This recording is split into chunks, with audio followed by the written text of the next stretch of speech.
Hello, my little stars. I hope you're doing well.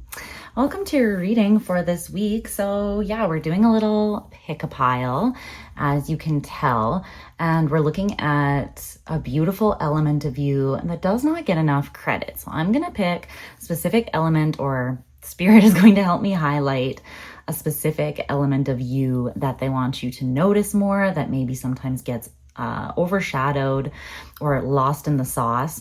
So we're going to look at that element, amplify it a little bit, check out maybe how it gets overpowered or forgotten and why it is an important and valuable part of you. And we'll also get you a little bit of advice. So I hope that that sounds good to you. You're more than welcome to choose more than one pile because you have a billion beautiful parts of you. So maybe all of them will resonate for you. I'm not here to tell you what to do, but thank you so much for being here.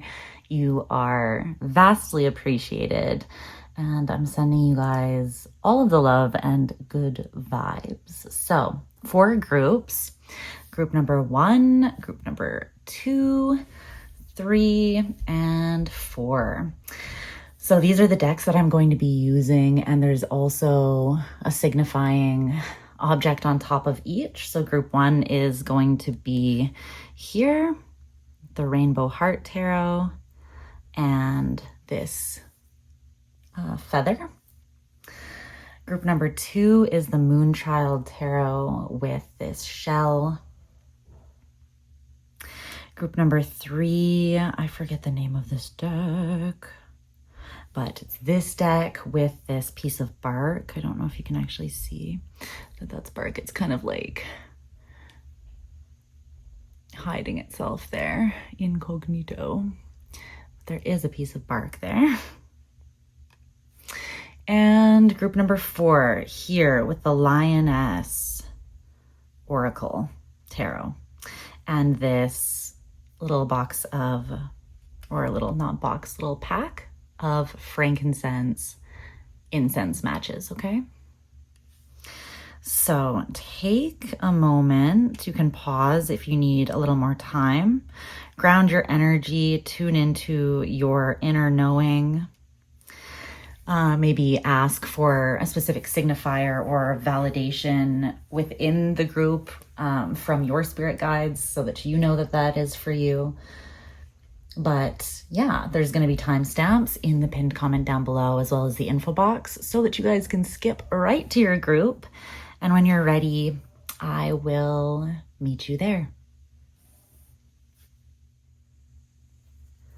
What's up, group number 1? Okay, so you guys chose this deck and the peacock feather.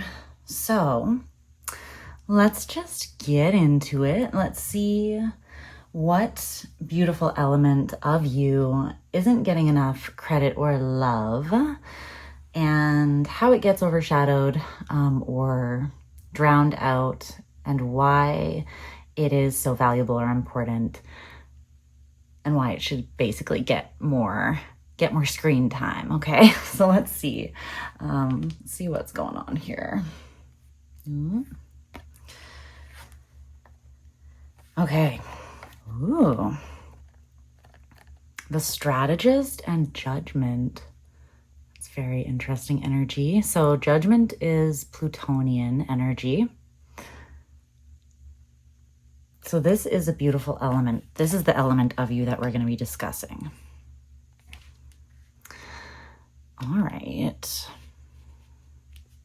Let's see.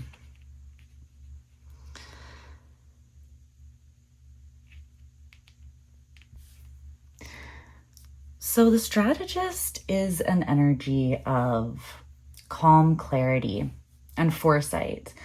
It's the part of you that helps you resolve your most complex problems.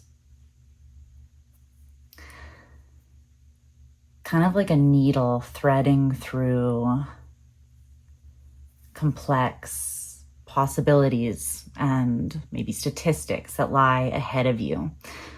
We can be easily overwhelmed by just like the sheer mass of information that comes around us, or energies even that come around us, specifically information though with the Strategist.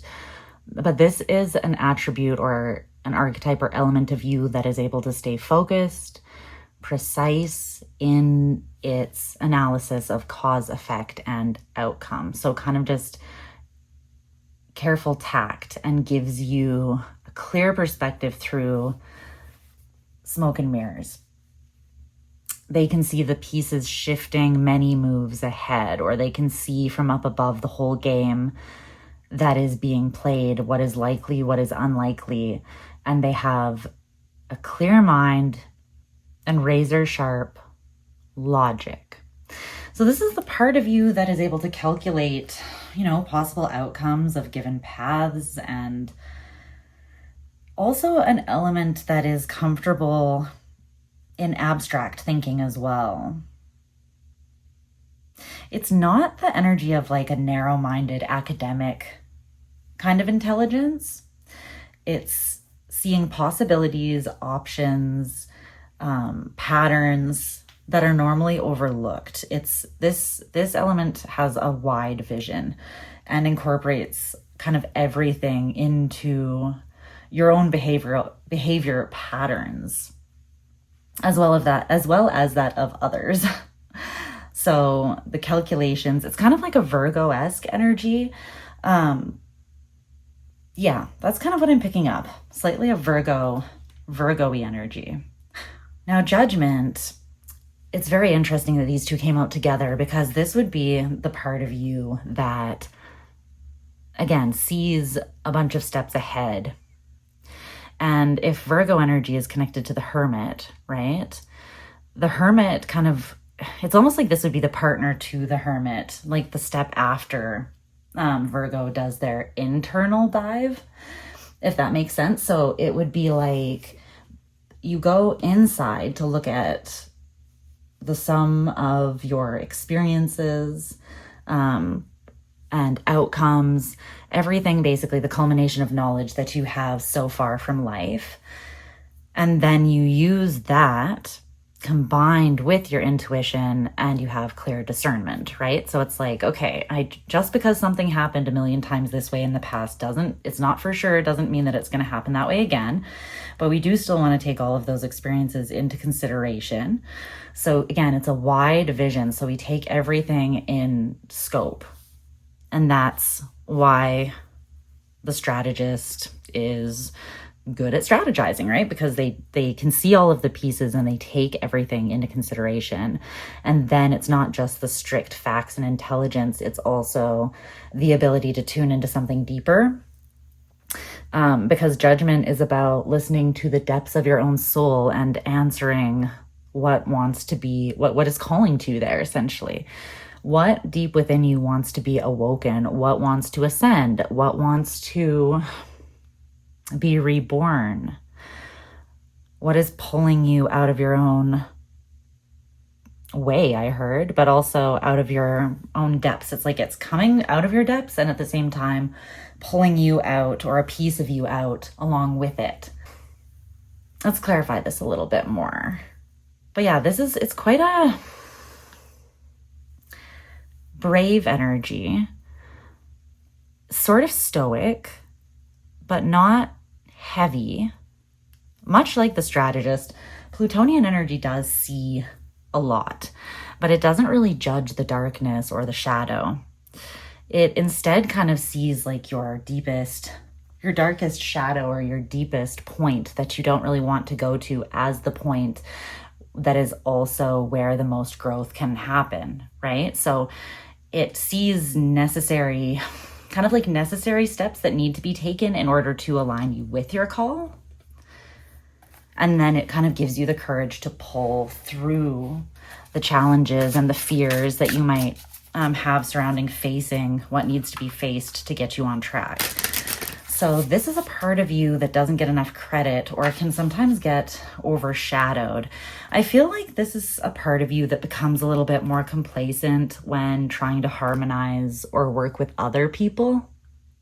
So sometimes you may, we'll see if this comes out in the next part where we talk about how this gets pushed to the side a little bit, or why it doesn't get quite enough credit. But I do feel like it's when you're trying to be diplomatic or harmonize and you're not just taking yourself into consideration, you almost can throw yourself off balance by taking everybody else's possibilities, ideas, or needs into consideration maybe. So, whoa, the 7 of Wands. Yeah. Again, it's this Phoenix rising energy, right? So it's similar to Judgment in a way,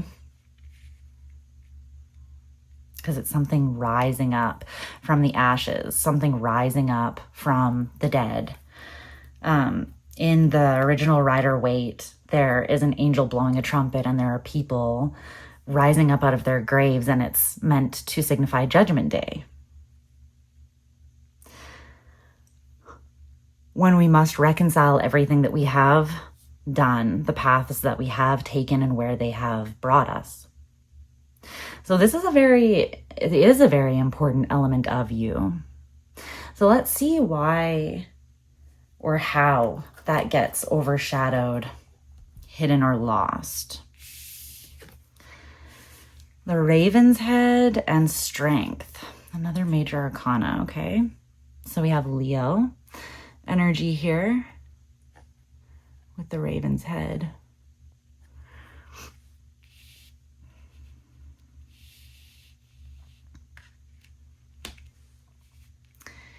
All right.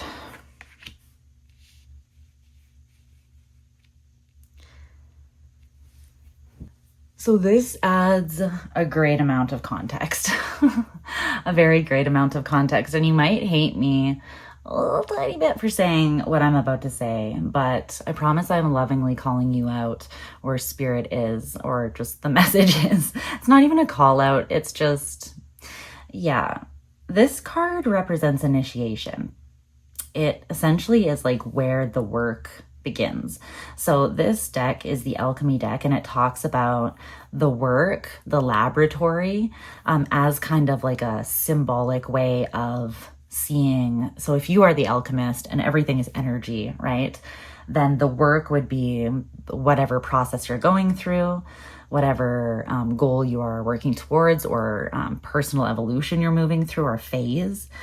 And the laboratory would be kind of the space where you are, like your environment, your surroundings, the energy that you're working with in your immediate surroundings, kind of thing. But this card is very precise in its meaning. It marks the beginning of work after some form of initiation. So something has occurred to initiate change on every level. Now, whether this thing that happened that sparked this change was known or unknown to you, whether it was obvious or not, whether it was internal or external, it doesn't really matter. This cannot be undone. It talks about like swallowing a pill and not being able to unswallow it, or not being able to turn the pearl back into sand. But it also talks about overwhelm, or thinking that the journey ahead isn't for you. So this is an energy where Judgment and the Raven's Head is like, you have been chosen, you have been called, you're chosen, and you're initiated for a specific journey. You are ready, and the moment is now. So are you going to go back to the way that things were? Are you going to pretend nothing has changed?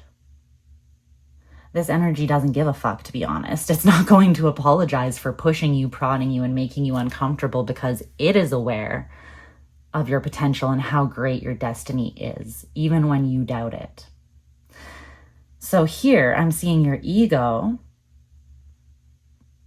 getting in the way and essentially saying, like, trying to back out of something that is calling to you very clearly.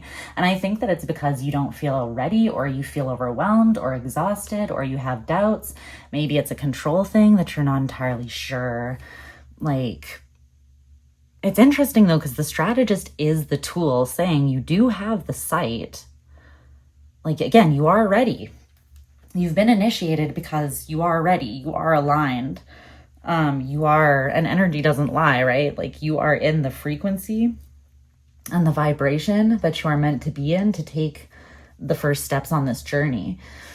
Even if you don't see everything like a million miles ahead, although this is kind of indicating that if you did lean into this energy a little bit more, rather than leaning into doubt and fear when faced with new experiences or callings that are coming from a place very deep within you that intimidates you, you actually are very capable, but it's the element of you that's not getting enough credit.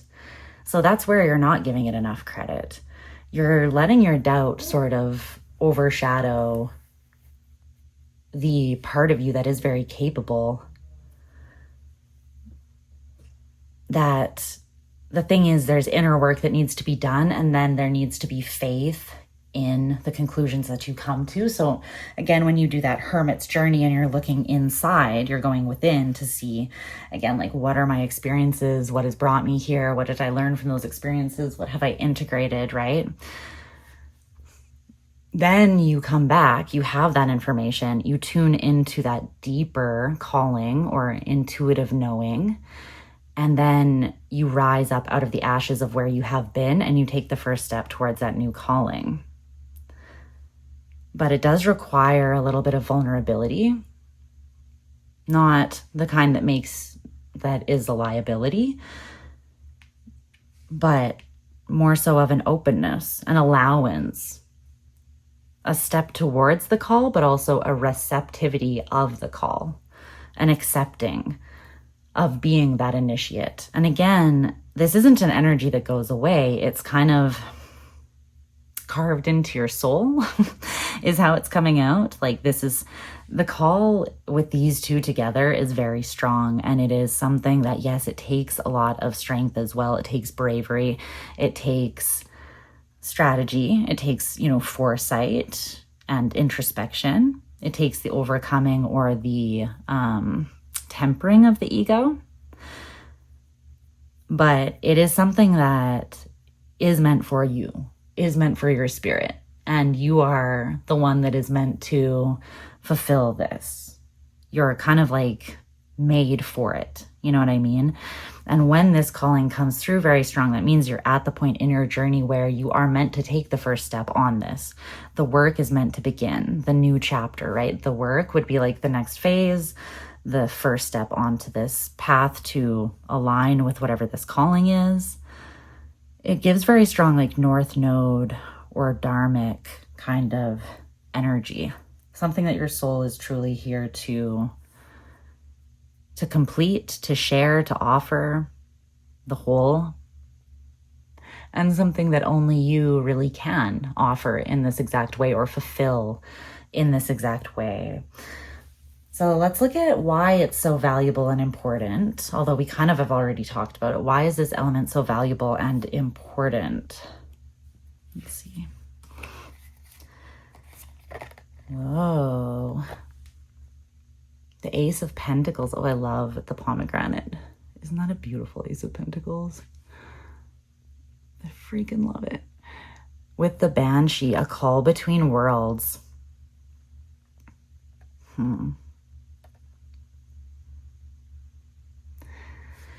This talks about being in a state of transition.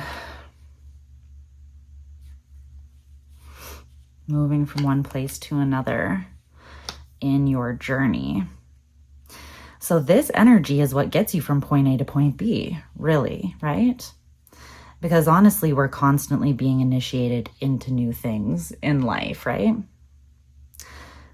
The only constant is change. Nothing ever really stays the same. And this guy here is someone who I would definitely trust at the helm of the ship when going through a major transformation, because again, he's got that foresight. He sees from up above. He's very intelligent, but also intuitive.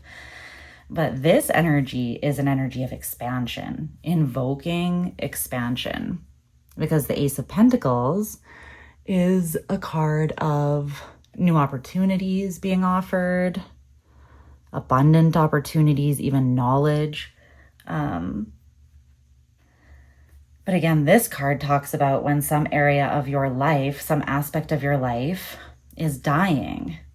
And it's a time when the threshold of the spirit world gets close. and kind of beckons you across a divide. It encourages you, like these transitional moments, you're encouraged to see dying to certain aspects of this life as a threshold into an expanded vision or a different, what's the word I'm trying to think of? Basically just a whole different way of looking at life. When we fear death or the closure of any aspect of our life, we create needless worry and anxiety. And so seeing this as actually a generous offering, seeing these opportunities to step into something new, to shift our trajectory, it's really a gift, a divine calling and a divine gift. This is actually meant to be more of a reassuring or hopeful call in a new direction. But it's like from the threshold, you can't yet see the beautiful blessings that this new world will offer you because you're not even through the door yet. You know what I mean? But it is incredibly valuable and important because it's the guy who, again, I'm seeing like, you know, in movies where there's like a river crossing, or stories where you need to cross a river and there's like a guy with a boat who waits at the dock, and then you get on, they carry you across, you pay your fare or whatever. I don't know. It's kind of like lore vibes. It's giving lore, but I feel like that's how I'm seeing the strategist in my mind. It's like he's the guy at the helm of the little boat.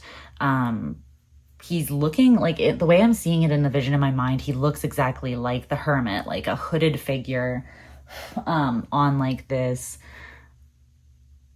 at night, the crickets and this kind of like foggy, mysterious river that needs to be crossed. This is the guy that's done it a million times, that has that sight, that could probably do it in his sleep. You know what I mean? Cross the river in his sleep. He is the one that you want taking you there, getting you there. So if anything, I feel like this is something that needs to be honed into and mastered a little bit more rather than shied away from or shone away from. Is there anything else you want to highlight about why this element or archetype is so valuable? I don't think so. I think we're moving on to the piece of advice here to close. Okay, Storm and Fury is the card that we got. I'm going to read what this says from the book. Let's see, to close things off. But yeah, that came through pretty clear because this is really quite a vital part of your personality for all the reasons we have talked about. Let's see. Okay, so it says, a power born of rage, destructive and vengeful in nature, which amplifies the potency of curse magic, a last resort kind of magic. The dying cries of the tortured, discarded, and unvindicated kind of magic. The planet remembers, the water remembers, the bloodied soil remembers, and what grows from it remembers. If justice is not offered willingly, Storm and Fury will restore it by force. Damn. We're going to clarify that a little bit. But this energy, I have a feeling that what you're being called towards here is quite a significant path. You could have a lot of power, and, you know, it doesn't have to look any kind of way. It could just be the power within your presence when you are intentional and present and, you know, with the work, right, of your life, whatever that looks like. Yeah, it was 2222 on the timer when I said that. So there's something to that. But there's something it feels like that you're meant to stand up to. Something destructive that has been, this could be past life, or it could be something in this life where you're kind of like an advocate, or you have the heart of an advocate. But I feel like basically this is you need to move in the direction of your calling because that counters some sort of heavy energy that is remembered by the collective, by the planet, by Gaia. And something about your path brings justice or helps to restore it. It's almost like needing to answer this, though. We kind of all need to answer our call, right? Because only by doing so are we bringing forth what we actually came here in this life to bring forth. Like, judgment is like the call, right? So, if we as a collective do not come here and do what our soul came here to do, then we're not going to, as a species, rise into remembering our divinity, rise out of, some of the more heavy and difficult things that we're facing right now on this planet. We all need to do our part, essentially, to be in alignment with our highest calling and our most authentic being, in order to emit that frequency, that vibration that's going to raise everything up when we all come together, or when all of that energy is combined. So it doesn't really, at the end of the day, matter exactly what your calling is, or whether it has to do directly with advocating for something. Just by going on that path, just by being brave enough to align with that path of ascension, and just by kind of being courageous enough and disciplined enough to balance out your ego to do that, just to take the next step, just the next step in front of you, and know that you have this element that is very capable. I feel like this element will continue to show up for you the more that you trust it and the more that you flex that muscle. I feel that you'll just feel more and more capable with every step that you take, because you'll keep proving to yourself that you very much can rise from the ashes. You very much do hold kind of just like an opposing, but just as powerful, just as strong force of good within you that counteracts this storm and fury energy. And it's kind of needed to balance out things, right? So that is what I'm seeing for you. Let's see, is there anything else about the advice that you want to highlight before I let group 1 go?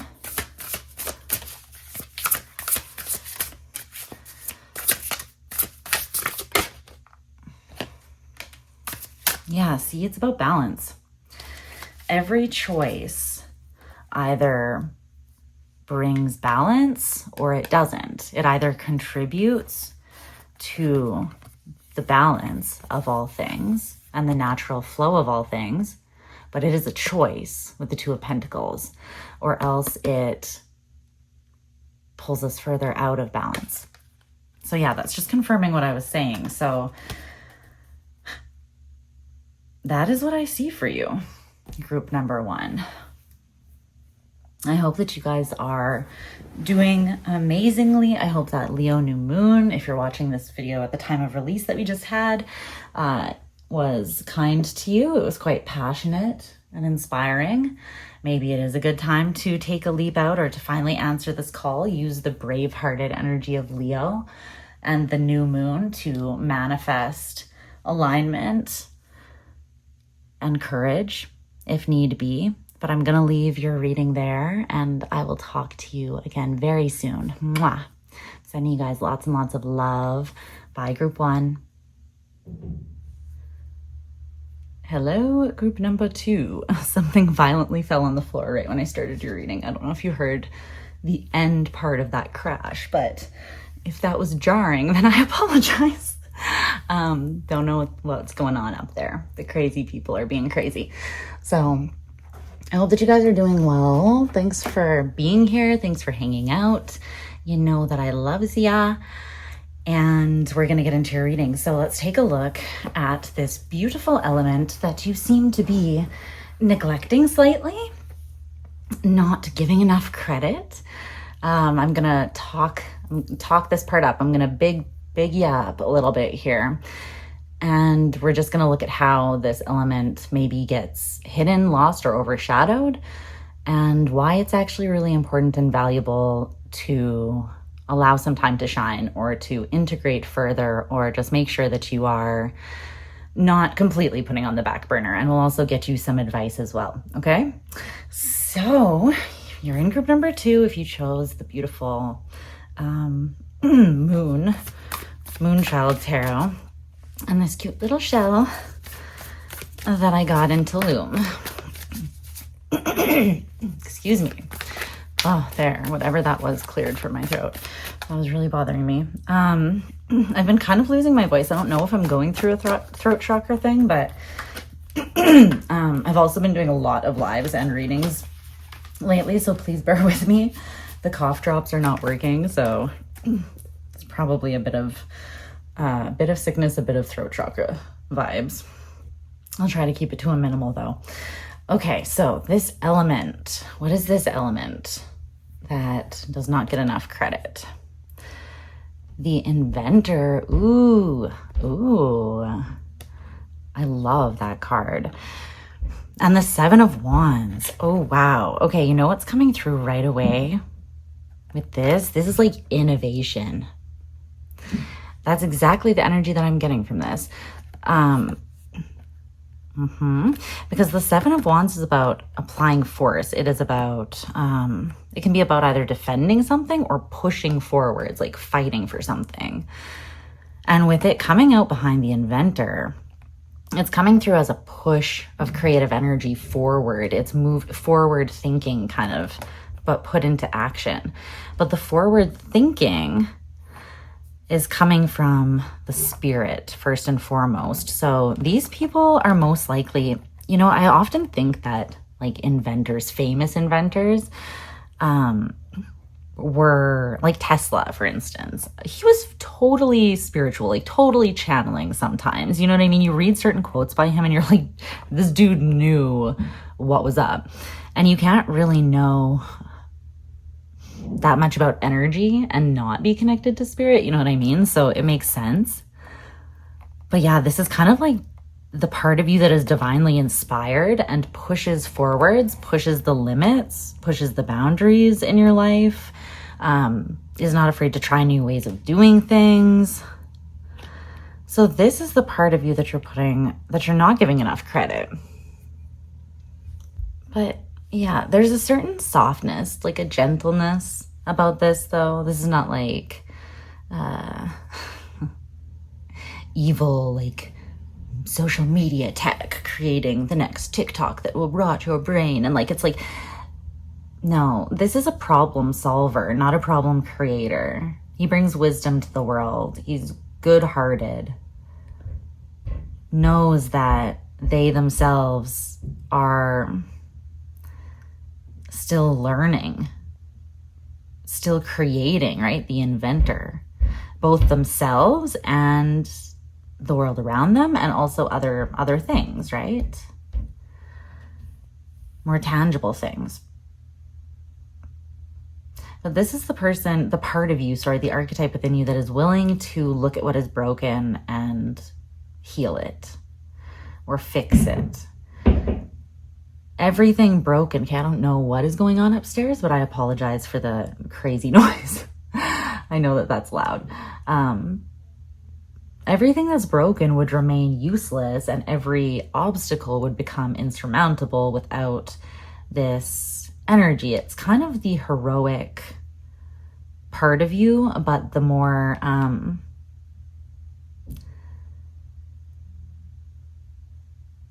the creative, intelligent part of the hero that is you, which is definitely needed. This is the guy that you're going to call, like, let's say it's an action movie and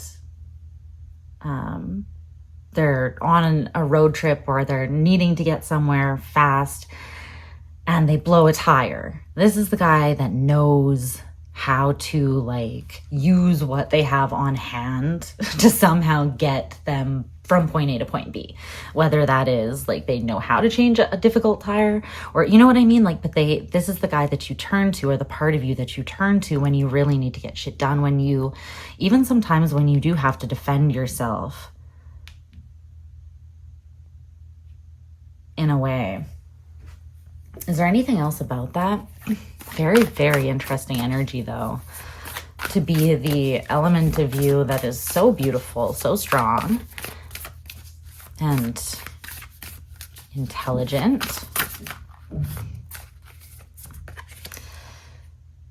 The Eight of Wands and the Page of Pentacles. The reason that this is coming up is because your energy is needed. There is an opportunity. Yeah, it has to come from the heart, or it's coming from the heart. Oh, that's interesting. I said it has to come from the heart. I didn't mean to say that. I was going to say it's coming from the heart because I noticed all the pinks on this card, like that pink kind of energy. And even here, it looks like it almost transfers from card to card. It's almost the same. And it's the heart energy that feels like, so it's coming from heart and soul, people who are genuinely, again, inspired, right? And what is it when we're inspired? We're in connection with our higher selves. So we're in connection to spirit. So again, we're channeling something from a very pure place, or from a place that is stripped of ego, enough to be open and receptive to bring something truly valuable through. The Queen of Cups.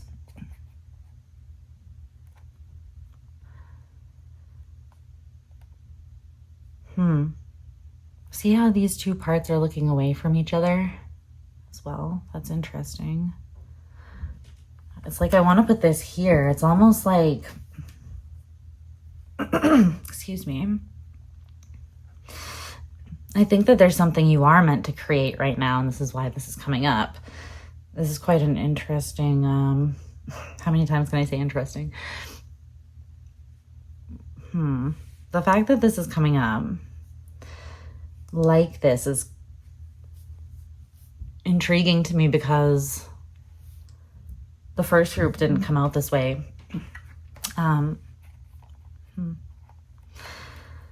It almost has a sense of urgency, though. I heard ardency as well. Ardency? Isn't ardent like passion? Yes, it is. To be ardent is to be passionate. There's something that needs the kind of strength that can only be motivated or fueled by the heart. Unconditional love. Well, why is this looking this way? I feel like this is your energy very strongly. I'm almost wondering if this has to do with what is required of you. You need to connect back, like reach back for your own heart, or reach out for someone else's, maybe, that where there is mutual love. But maybe there needs to be reconciliation here, or the solving of a problem. There's a part of you that's capable of this. You're fully capable. They're saying to move the energy. You might be a little defensive or stuck right now, or this could be like a wedge between these two parts of you, or between you and someone else. Because the Seven of Wands, it can talk about more like, again, defending. Feeling like you have to have your guard up against something, let's say that. Or being a little triggered. And then here, the Page of Pentacles and this moving energy wants to reach for a new opportunity, reach for a pentacle, a new pentacle, or create one. So the Ace of Pentacles is either an offered opportunity, or it is someone like the Page of Pentacles who is an opportunist, learning, like a student of life, a creator, an inventor. If there isn't an opportunity, you create one, right? You brainstorm, you know that you're capable, you communicate. Maybe even, things don't have to be perfect. The inventor, the process is messy, right? It's kind of like, what is that quote? I don't know. It doesn't make any sense. Throwing spaghetti at the wall and seeing what sticks. Something like that. Or throwing everything at the wall and just seeing what sticks. It's like trying a lot of things, generating a lot of ideas, or just getting all of your feelings out there. Like everything that we say, if this is you and someone else, there's a rigidness, like a rigidity. And this is a softening, not a weakening, just tender. And it moves the energy. It creates an opening. But the thing is, there's a childlike sense to this too, right? There's an openness that's needed. You have to have an openness or a receptivity to bring new ideas in, to connect to your own flow of energy and inspiration, and as well to obviously accept or create new opportunities. The energy has to be able to move. I want to know more about this. Okay, they said not yet. It's 12:12 on the recording right now. So I guess that something else will come out about this. I'm going to leave her here. There's something that is coming, though, that has to do with this. So whether this is you and yourself, I feel like if that's the case, then the integration or reconnection of this part, or just trusting this part again, or paying attention to the inventor in you, this element that doesn't get enough credit. And you'll find solutions or ideas blossoming. And I think you'll find that your intention is pure as well. You're being inspired by something that is true, and you're being inspired by something that is inspiring. I mean, there's beauty and love and passion and sentimentality and just joy here. Even though these two are looking different ways, whether it's you and yourself or you and somebody else, there's softness here. Even in all like the muted colors, there's kind of this energy of it's only a matter of time before the walls of the seven wands fall. Like, I'm not going to leave you alone that long, baby. It's almost like a couple that fights all the time, but they're like, well, I know that I'm loyal to you. I know that, not in a toxic way, just in like, people fight, you know? It's like, I'm going to go for a long drive and listen to music and clear my head. And when I come back, I'm going to get into bed with you, make love, fall asleep. Tomorrow's a new day. You know what I mean? There's nothing that we can't overcome. But right now we are doing our own thing a little bit.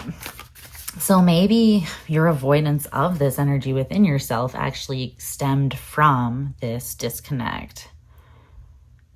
Because it's either that if this is all you started feeling numb or emotionally unavailable, or again, kind of defensive or constricted, shut down to like in your heart space. So this could have come from you getting hurt or a fight with someone or whatever, but you lost this inspiration, this life force energy that comes from love, you know, from the heart. The heart is a huge energetic portal. And when we shut it down or close it off, it's interesting that this Seven of Wands has an eclipse, a solar eclipse happening here. And it's like, this is your heart chakra as I'm seeing it. Think about how powerful the sun is. It is life-giving, life-sustaining, right? And when we cover it, if an eclipse lasted, you know, for years, we'd be in big trouble. So it's coming through as it's like, it's very important, and it's going to be revolutionary almost, or very impactful, dramatically impactful when you get this energy moving. Ooh, sorry, little guy. What? I didn't hit him. I just hit this, but jarring for my little fern here, my gentle little fern. This is Fern Gully. Well, just Gully, but you know, after the movie, because it's cute.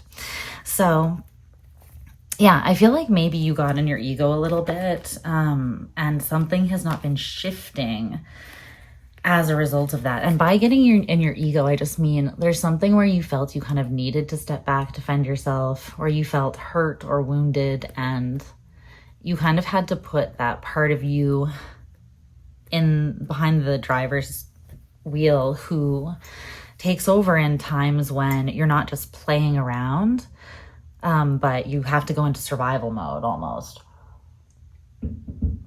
But I feel like this was an emotional survival mode. So something wounded you emotionally, it feels. But a very vital part of you, like this is a vital part of you. I feel that strongly. It's why I'm spending so much time on the first part of the reading. And there's an opportunity coming up in the near future. You still have to reach out and take it. You have to reconnect to this. You have to get this flow of energy moving through you again, I feel, so that you can create or take an opportunity. And if it's take an opportunity, then it's coming in rapidly. It's not far away. See the distance between these cards, like minimal, as is this to reconnect. But I think you'd have to turn and look at this way at what is making you defensive or shut down. Turn and look at your heart, or look at who is walking away or looking away from you, and ask why you're triggered by that. Why is that making you so? Why are you feeling the way that you're feeling? Because once you understand that, you won't feel it anymore, right?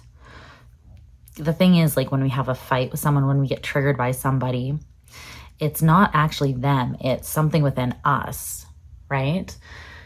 So once we just face ourselves and we're like, okay, what is causing this? Like, what about that thing that specific thing that they said triggers me, because maybe I truly believe that about myself and it hit a sore spot, or whatever the case may be, right? Once you deal with that, you're going to have this emotional, intuitive, and creative flow, I feel like, that inspires you, and you will have either the energy and passion or the solution to take or create an opportunity. But it requires authentic expression, and you can't have that or the energy and like frequency needed for this, because it's a big shiny, a big ass shiny opportunity. It's a big coin. So,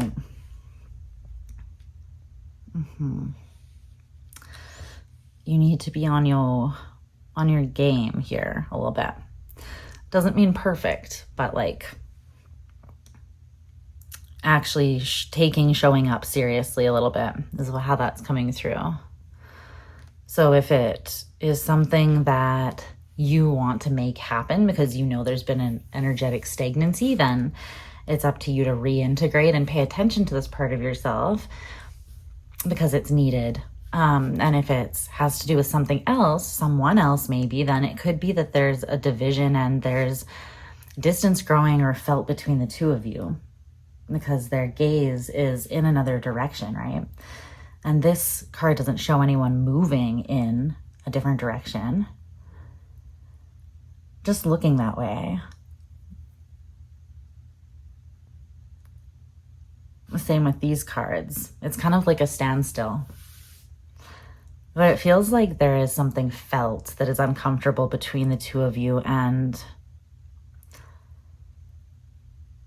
pushing that energy forwards in the form of conversation, authentic expression, or movement to at least create an opening or an opportunity. I think that it's more easily solved and moved beyond or reconciled than you may think. Okay, that's what I want to say. So, okay, so let's move on to the next part. So, how does this part of you most often become overshadowed, drowned out, hidden, or lost? What is it that does that? Sparks of light and the Three of Cups. No. You guys are really hard on yourselves, hey? I'm definitely getting a strong sense of like perfectionism, to the point though that you stifle your own genius. And I don't use the word genius lightly. these two cards together with this backing,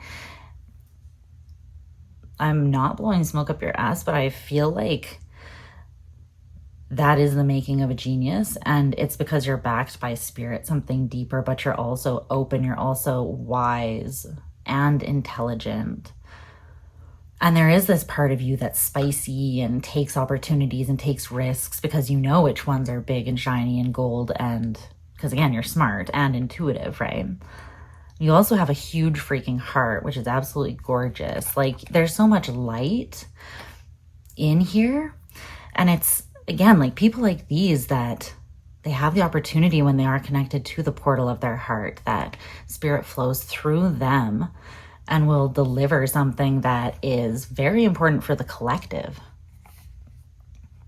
So this could be like a famous philosopher, someone who brings new ideas to the collective that are very needed, or some sort of literal invention that really helps humanity, or maybe helps the environment, or I don't know.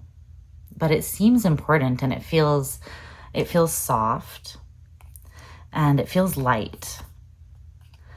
But here, with the Three of Cups and Sparks of Light, how it gets overshadowed, hidden, or lost is like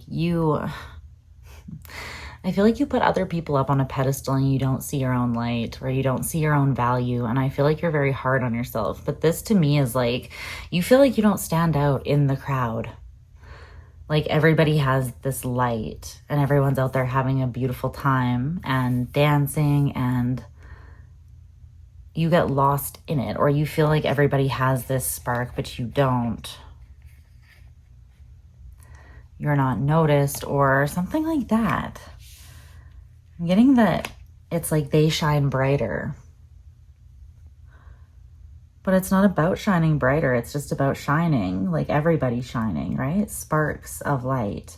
And I love this card because it's the whole, right? This is like source, how we are all that part of the undivided whole. But then we come down here, we separate sparks of light off of source, right? And we have our own little experience, our own existence, and its source experiencing itself through our eyes, through its own eyes, but also our eyes, right? To add context, it's like,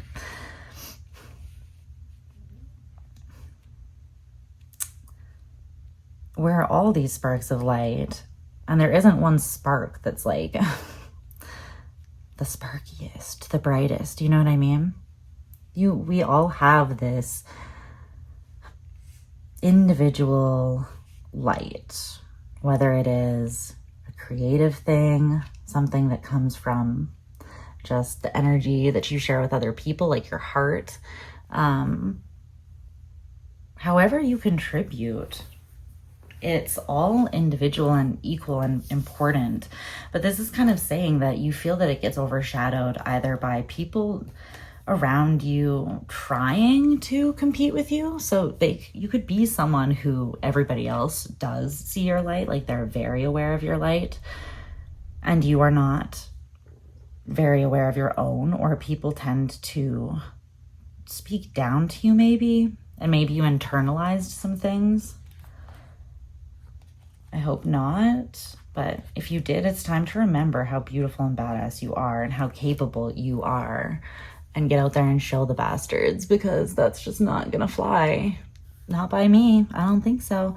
So yeah, but this is like having friends who have, I don't know, it's like you tell them that you like someone and then they go steal your girl because they think it's cool, or like they go get her number, or this is like feeling as though everybody has more hope and romance in their life and good things happening for them than you. Hold on, I gotta let Luna out of the room. Beautiful girl. Yeah. But I do feel that there's an element of you being surrounded by people that just don't really understand you. because you're different from them. And it's like they shine in a different way than you do. But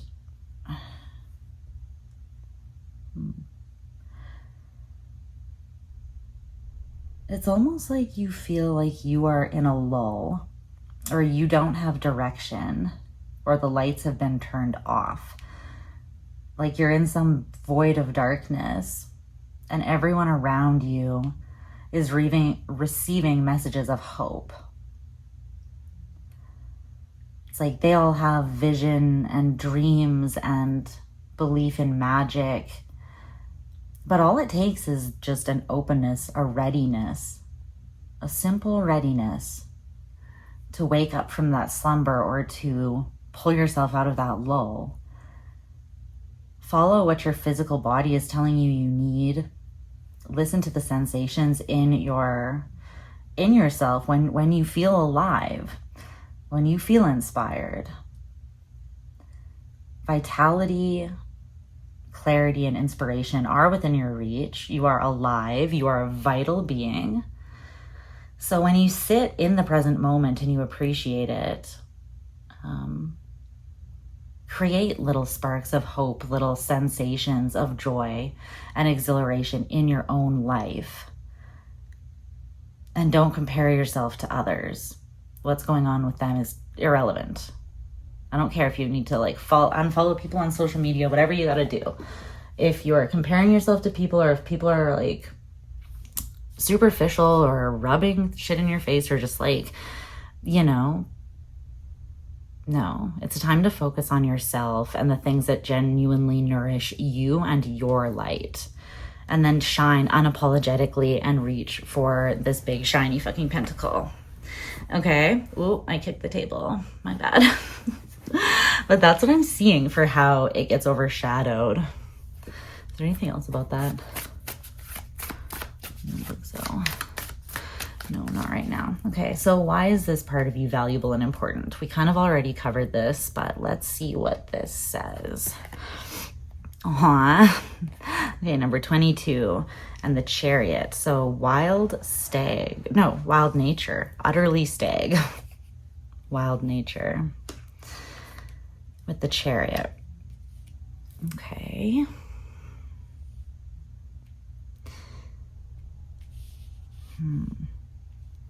There's a lot of movement, natural movement, and vitality that you bring. Or it's like your spirit or your seat of power is in this state of movement. You could have a lot of masculine energy in your chart, or a lot of like transformative emotional energy, or even just a lot of mutable energies.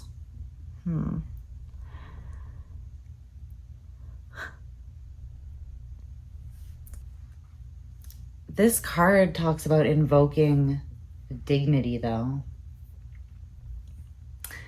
Following your wild passion, but also being noble. Having that royal kind of status about you. You're wanting to act from the passionate, spontaneous side of your nature, but your passions may still be a bit unruly, creating disorder within and around you. So this card talks about needing to bring focus and attention to your passions. So again, look at what is making you passionate, whether it's like making you angry right now, turned on, because the Seven of Wands can also just be like worked up energy. So this could be like sexually frustrated energy too, or a creative block, right? It's kind of the same thing, but it's coming through as like a buildup that wants to move or break free. So when you pay attention to your passion instead of looking away from it, you're going to find a solution. You can harness the passionate and sometimes unruly or wild forces within your own nature and use it with dignity. You can learn to command your passions and create harmony by directing that flow of energy. But you need to be in your sovereignty, even amidst the wildness. Be still within yourself. Observe and keep your own counsel. And that's going to balance out the virility within you. There's a train. Can you hear that?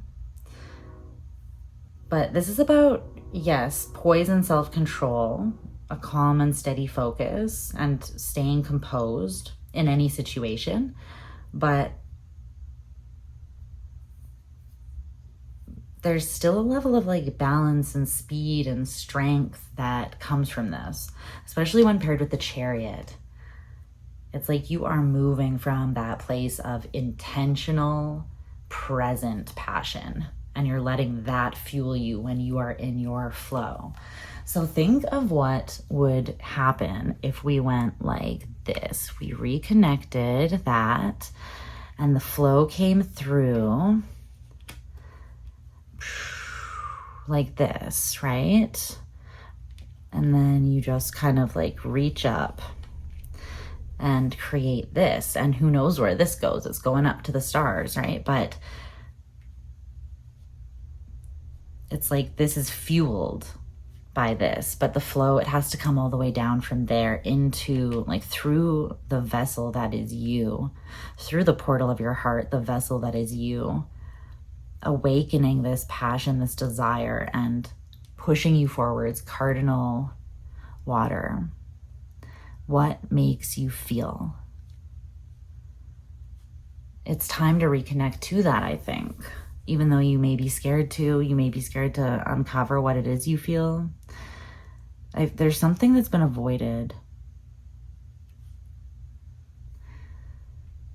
or disconnected in some way. But I heard it's time to come home. It's time to come home. Even if this is to just a part of yourself, right? A part of yourself. It's ready to come back to you. You're ready to come back to it, perhaps.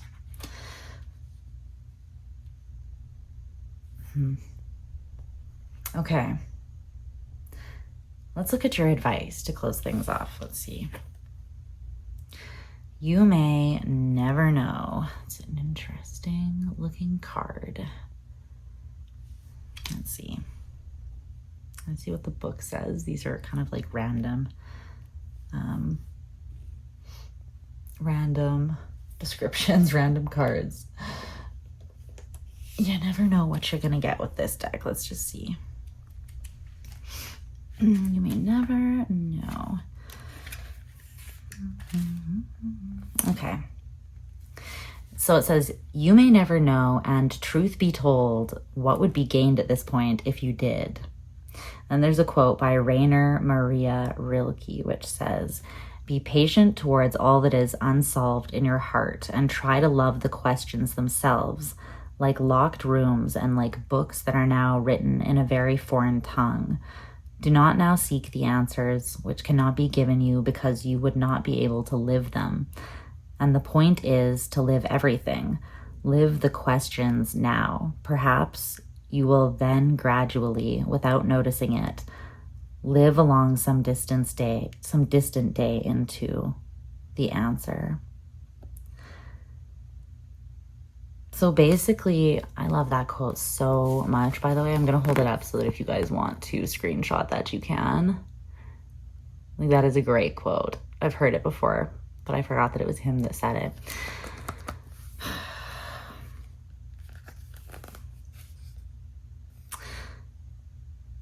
You may never know, and what would be gained at this point if you did? There's something that I feel like you're meant to release, something that you don't know the answer to yet. I don't know why I said yet, because it says you may never know. I feel like because I said that you will know the answer to this, but you don't right now, and you're meant to let it go. Maybe it's not what you think it is. Maybe this defensiveness is not necessary. I don't know. Only you know that. But what this card is saying, what's being advised is that what is unsolved and unknown right now is actually meant to remain a question. The question holds value. It is a puzzle to solve, and in the solving, there is going to be an influx of energy and a new opportunity created, I feel like, for you to shine within connection to something, either creative or a community or a relationship. I don't know, but whatever it is, it's not going to diminish your light. It's going to lift you up because there is love. And there's space for you to be your wild, whole self. Your composed self, your creative self, your playful self, your loving self, your wild self. All of you. Passionate. But patience is needed, and an acceptance, a radical acceptance of where you are. Don't seek the answers. Just live and know that one day you will walk into the answer that you seek. But you'll probably walk into it a lot sooner if you just let yourself live your life, because you won't be blocking the energy. The energy will flow, right? And I feel like that is when answers come. When things actually change, then you start to see things differently. So you can create the change, or you can put yourself in a position to accept the opportunity that's creating the change here. But one way or another, I feel like this is coming. I feel like it's beautiful.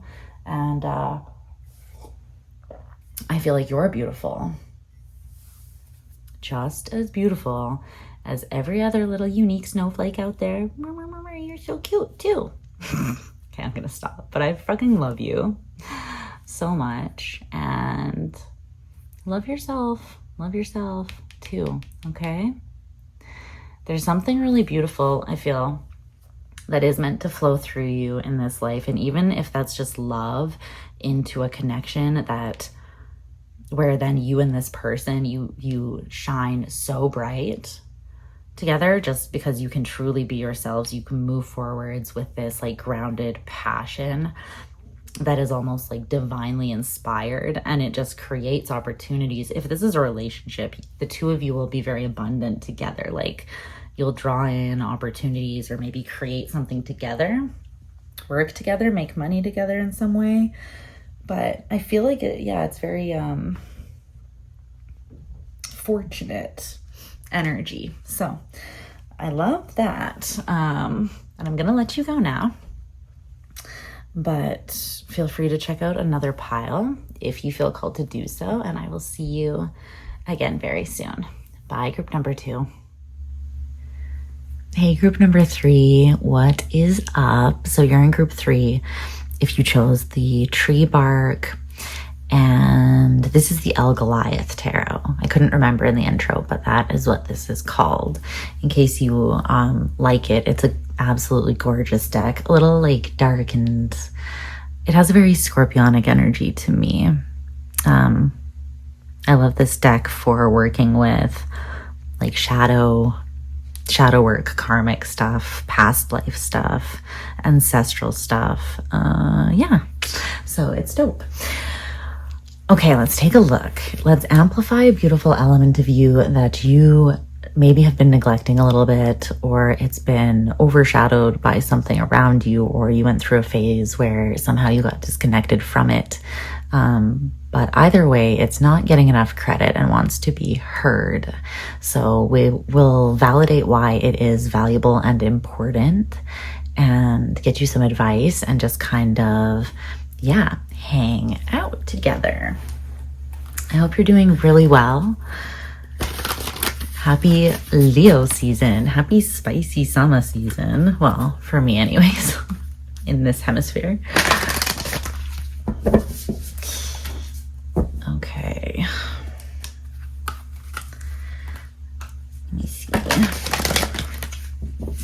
Okay, so what is the element? Let's take a look at that first. Oh, okay. You have the Page of Wands in reverse, the Moonscaped Messenger, and Duende. I don't know how to say that. I'm assuming there might be a pronunciation in the book. Duende. we're going to read the description of this from the book, because I don't remember at all what this archetype is about. I think I've only pulled this maybe once before, this particular card from this deck. That is really pretty and interesting art regardless. Okay, let's see. Can we see that now? Yeah. Let's see what the book says about this. Oh, it's weird. The thing is down. Is that the only one that's down in here? Yeah, no. This one is also down with its metamorph. Is that the only other one? That might also be a message for you. Only these two are turned down, and I don't remember ever pulling this card before, really. Like, it looks vaguely familiar, but that is interesting. I'm gonna read the metamorph one too after, just because I feel like that is relevant. Okay, so it says that the Duende is a spirit of the deepest creativity, a silent sound, a struggle that surges up from the soles of our feet. It is of blood, ancient culture, and action, and it calls us out. Without it, our artistic works will be tepid and superficial. Yet with it, our nerve endings become exposed and raw. Wow, so this is a super intense energy. Not bad, but it's almost like the energy of something needing to be broken down. It's like alchemy is what this feels like. And alchemy is messy and painful, especially within humans. Think about Scorpio, like the journey of a Scorpio. It's constant, like death and rebirth. That process is not fun. It's super intense. It takes a very strong person, and it takes a lot of self-awareness, because you have to essentially know yourself to not lose yourself within that process, or not become like the worst part of yourself, because you do become exposed and raw in certain parts. And it's like life goes on, right? Relationships go on. You can't just lose your shit when you're in those spaces. But it is an opportunity to create like poetry.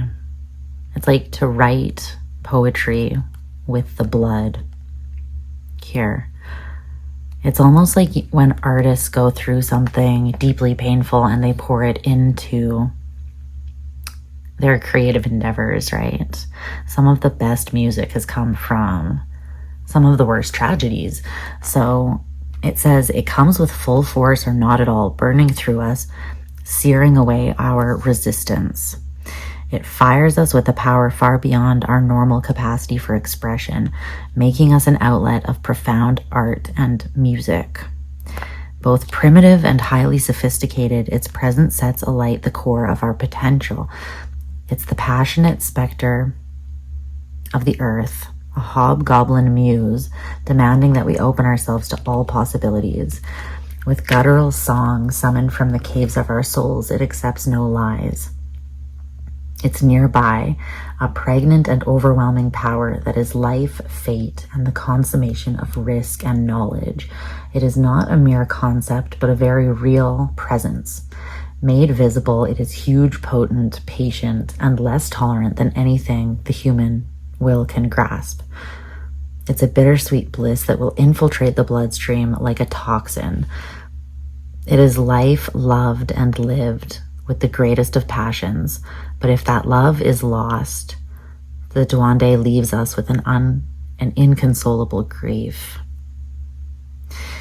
Yeah, it's like the greatest risk has the greatest reward.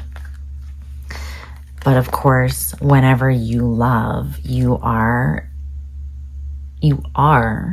saying, you're agreeing to at some point go through this inconsolable grief, because nothing lasts forever. Even if you stay with someone your whole life, right? We all die. We all pass on from this life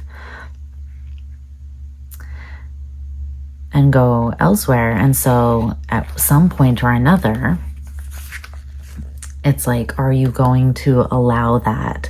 Are you not going to live your life? Are you not going to love in life? Are you not going to pursue your greatest passions, inspirations, and desires? Are you going to allow life to be a muse? Are you going to play with the powers of life, fate, risk, knowledge, with these potent, really big energies that do require patience, right? But they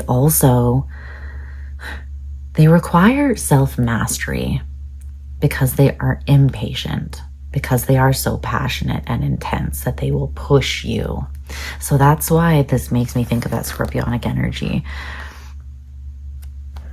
So it's something that wants to be pursued, but requires bravery. And the understanding that everything is cyclical. Everything is a process. It was 8 minutes, 8 seconds on the recording when I said that. And 8 to me is a number of karma, right? It's the never-ending cycle here. Let me see what Metamorph says. What does this one look like? Ooh. This is what the card looks like, apparently. Okay. Metamorph will aid you in all your life's transitions. I'm not going to read this whole one. I'm just going to look at it here. But this is an energy. Okay, so yeah, it's an energy of change and knowing when. So this is already very connected to this, I feel like. Something needs to be let go of in order to take on or create something else. So there's this bittersweet sort of energy, I feel like, with this whole process. Because change is inevitable, right? Like I said, nothing lasts forever in the state that in one state. Everything is always shifting, and that's good.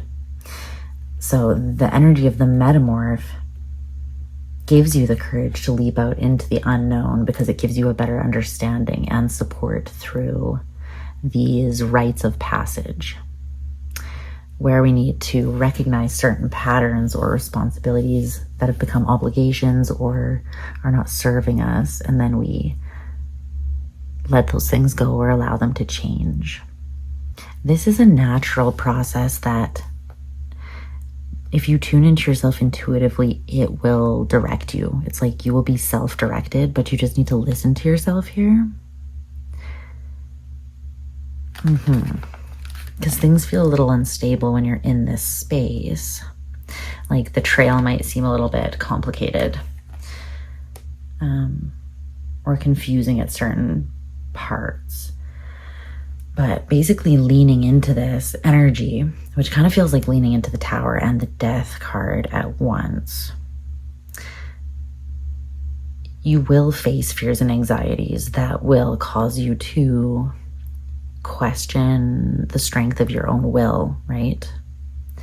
And you'll be forced to overcome those.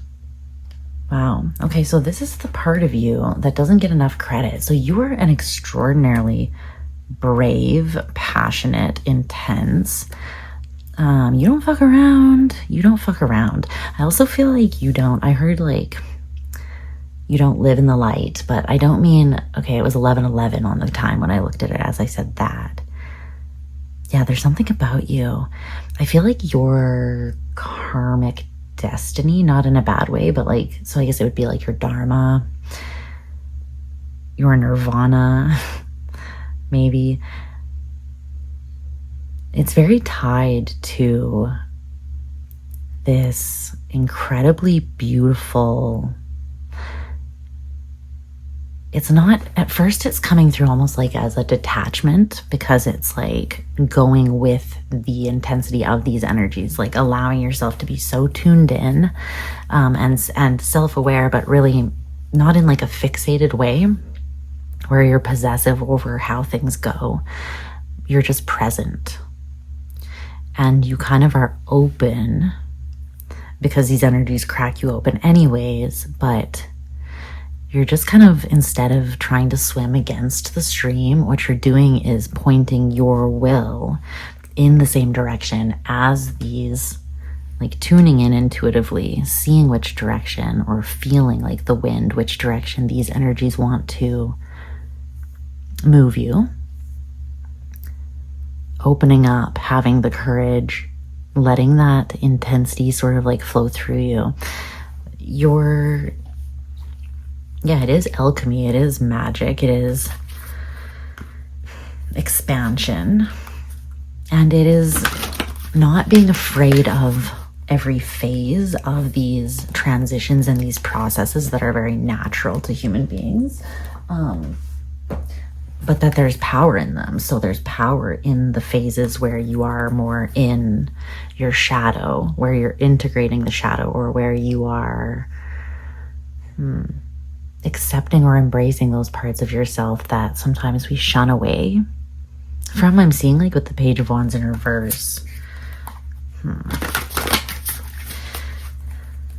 It's interesting though. There's something here that you don't want to say is what I heard, but I'm not entirely sure. Tell me more about that Page of Wands. Whoa, in reverse. The Nine of Pentacles in reverse. The Tranquil Spotted Doe. The Ace of Swords. Yeah, there's some sort of truth.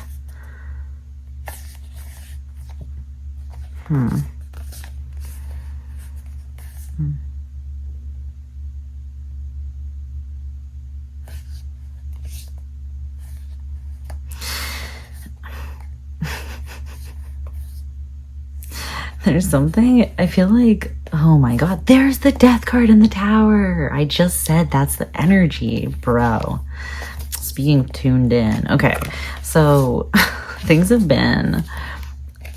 love has been chaotic, I feel like, here for you specifically. It doesn't have to be with a romantic partner, but there is something here that's being highlighted that you don't want to say. And maybe it's because you know that it will kickstart this transformation, or it will catalyze this sort of process and maybe destabilize you with the Nine of Pentacles in reverse in some way.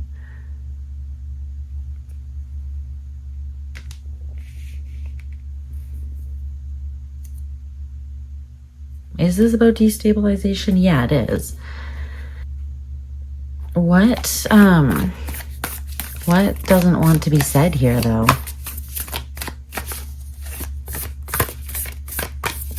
There's something that you've thought a lot about, I feel.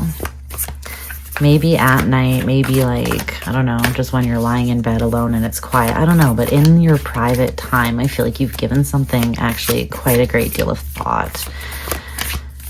But you have your reasons for not saying it.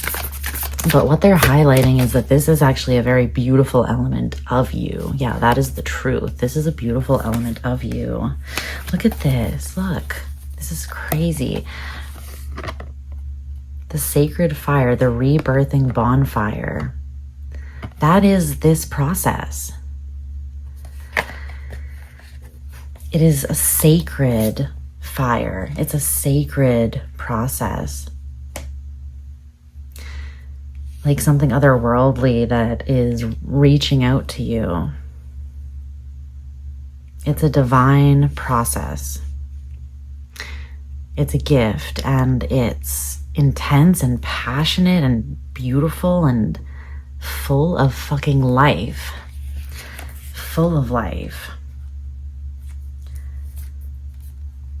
I feel like you've been in a state of grief though, and what you kind of want to communicate is that there's something you really want to get off your chest here. But it's something about you haven't been in alignment with your heart, and therefore you haven't been in alignment with like fortunate energy, essentially. You haven't been in alignment with expansion. And you've been hiding something or carrying something heavy. The spilt regret.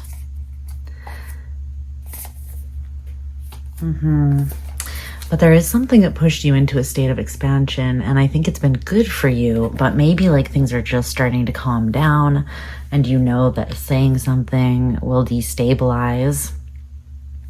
But what is kind of being highlighted is that this is your path in this life. Like I said, there's something about your karma, your dharma, you're meant to do this. And yes, it is intense, and yes, it requires courage, but the right people, yes, they may catalyze that, but they're also going to support you through it. They're not just going to like throw a grenade, fire in the hole, and then just like peace out of your life. Like, what kind of nonsense is that? No, if you have like a soul contract with someone and you're here to catalyze each other's transformation, there's gonna be times when that's gonna be messy because you're probably poking each other's Chiron wounds. You're probably poking each other's past life, shit, or attachments, or, you know, karma, like the most uncomfortable places. You're probably really taking each other there.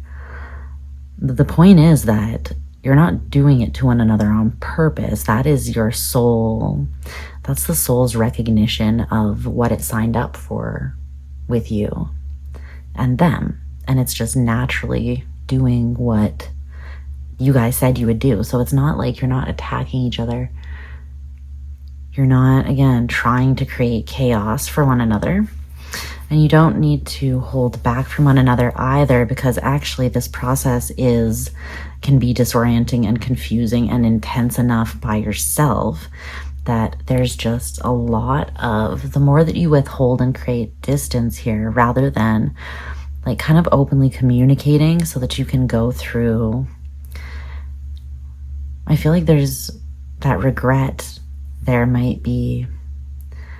something that needs to be cleansed out so that a rebirth can happen. Something new can be created.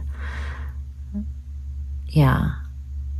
That's the element that doesn't get enough credit of you, and actually credit from you, and actually wants to be leaned in to more. Although I see you actively kind of not doing something that you want to do because you are trying to kind of keep this element or archetype of you subdued at this time for some reason. Or else it could also be that you're already going through a huge amount of this energy. It could be that too. And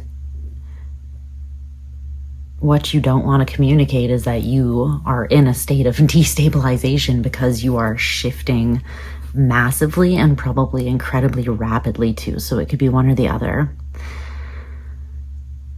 How does this element of you most often get overlooked, overshadowed, or kind of lost? Let's see. Oh God. The oil of vitriol. That is an intense card. And the Fool, the eternal vagabond. Oh my God. Let me sit with those energies because that's really intense.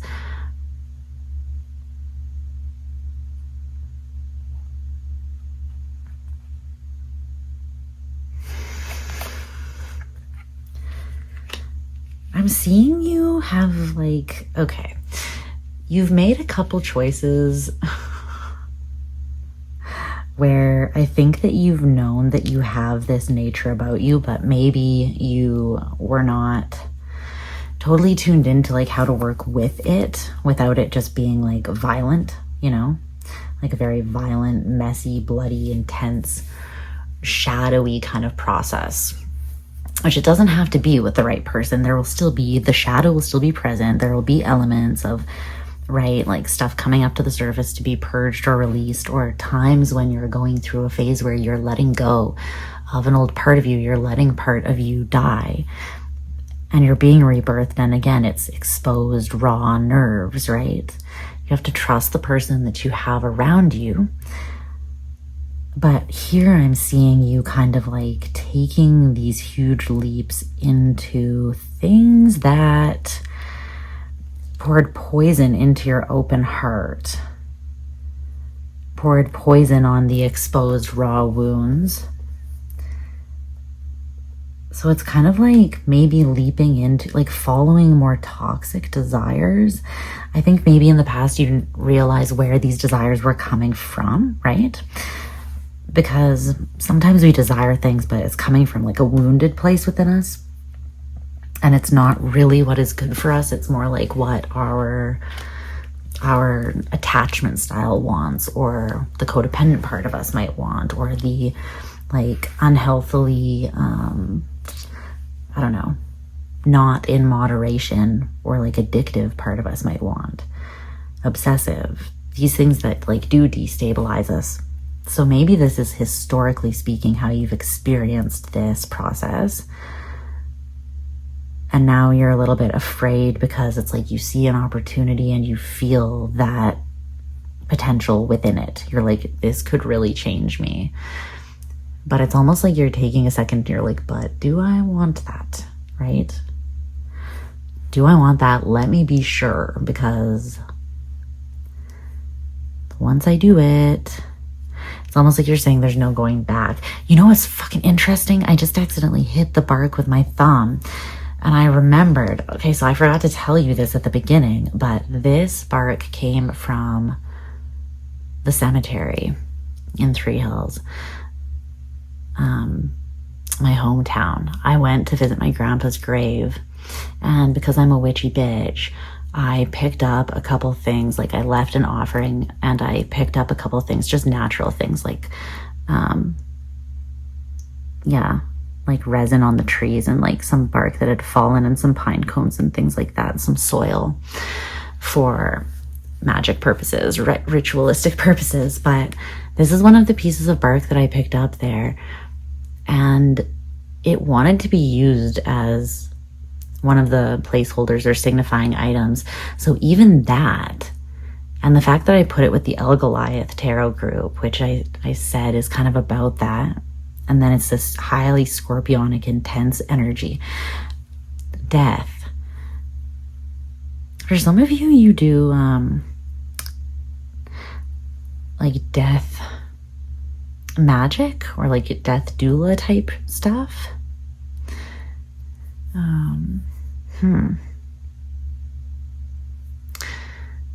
Interesting. I don't really know anything about that. I just know the term. Yeah. I just use stuff like this to, when I'm doing a ritual that involves like really deep transformation. Like, I have heavy Scorpio energy myself, and when I know that I'm gonna go through one of these, it's almost like I'll use a ritual with something maybe from the cemetery to like amp it up or support me through that. It's like me saying in my magic, right, that I want this to be final. I want everything that needs to be burned away, I want a clean shift, because this can be an intense and it can be a painful process. And so when I know I'm going to do it, I go through and I make sure that I am present and intentional about leaning into the process, like we were talking about at the beginning. So there's something about that being important. It's like, instead of being afraid of it and trying to restrain or stop the natural cyclical timing and flow of this process within you, there's more of an embracing that needs to happen. So I feel like the rejecting of this or trying to hold it down is what's actually causing the instability. This is kind of your nature. So if you were to go like this and actually lean into it, like look towards it, right? There would be more stability, actually.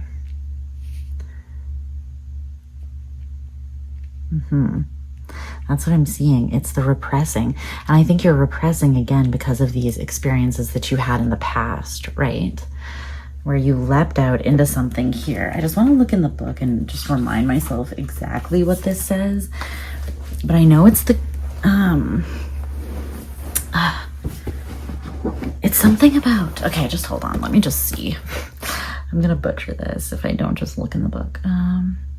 Yeah, I thought that it had something to do with acidity. Yeah, the green lion eating the sun. Okay, I wasn't sure if that was this card, but I was pretty sure because I pulled this for a friend of mine a bit ago. Okay, so yeah, acidity, resentment, and purification. Ooh. So maybe there's a huge alchemical process. This is a huge alchemical process, but it's not something you just experience once. It's you. I feel like you have to have some sort of prominent 8th house or scorpionic energy here. Or maybe you're in like, you have a very strong Plutonian element in your chart, like an aspect or something, a very strong Pluto placement, Pluto in Scorpio, maybe.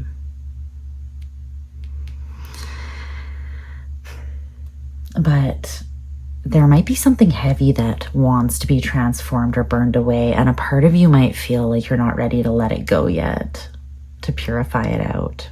And I feel like it is this resentment, sort of acidic energy, though. It's like a long-standing frustration and imbalance.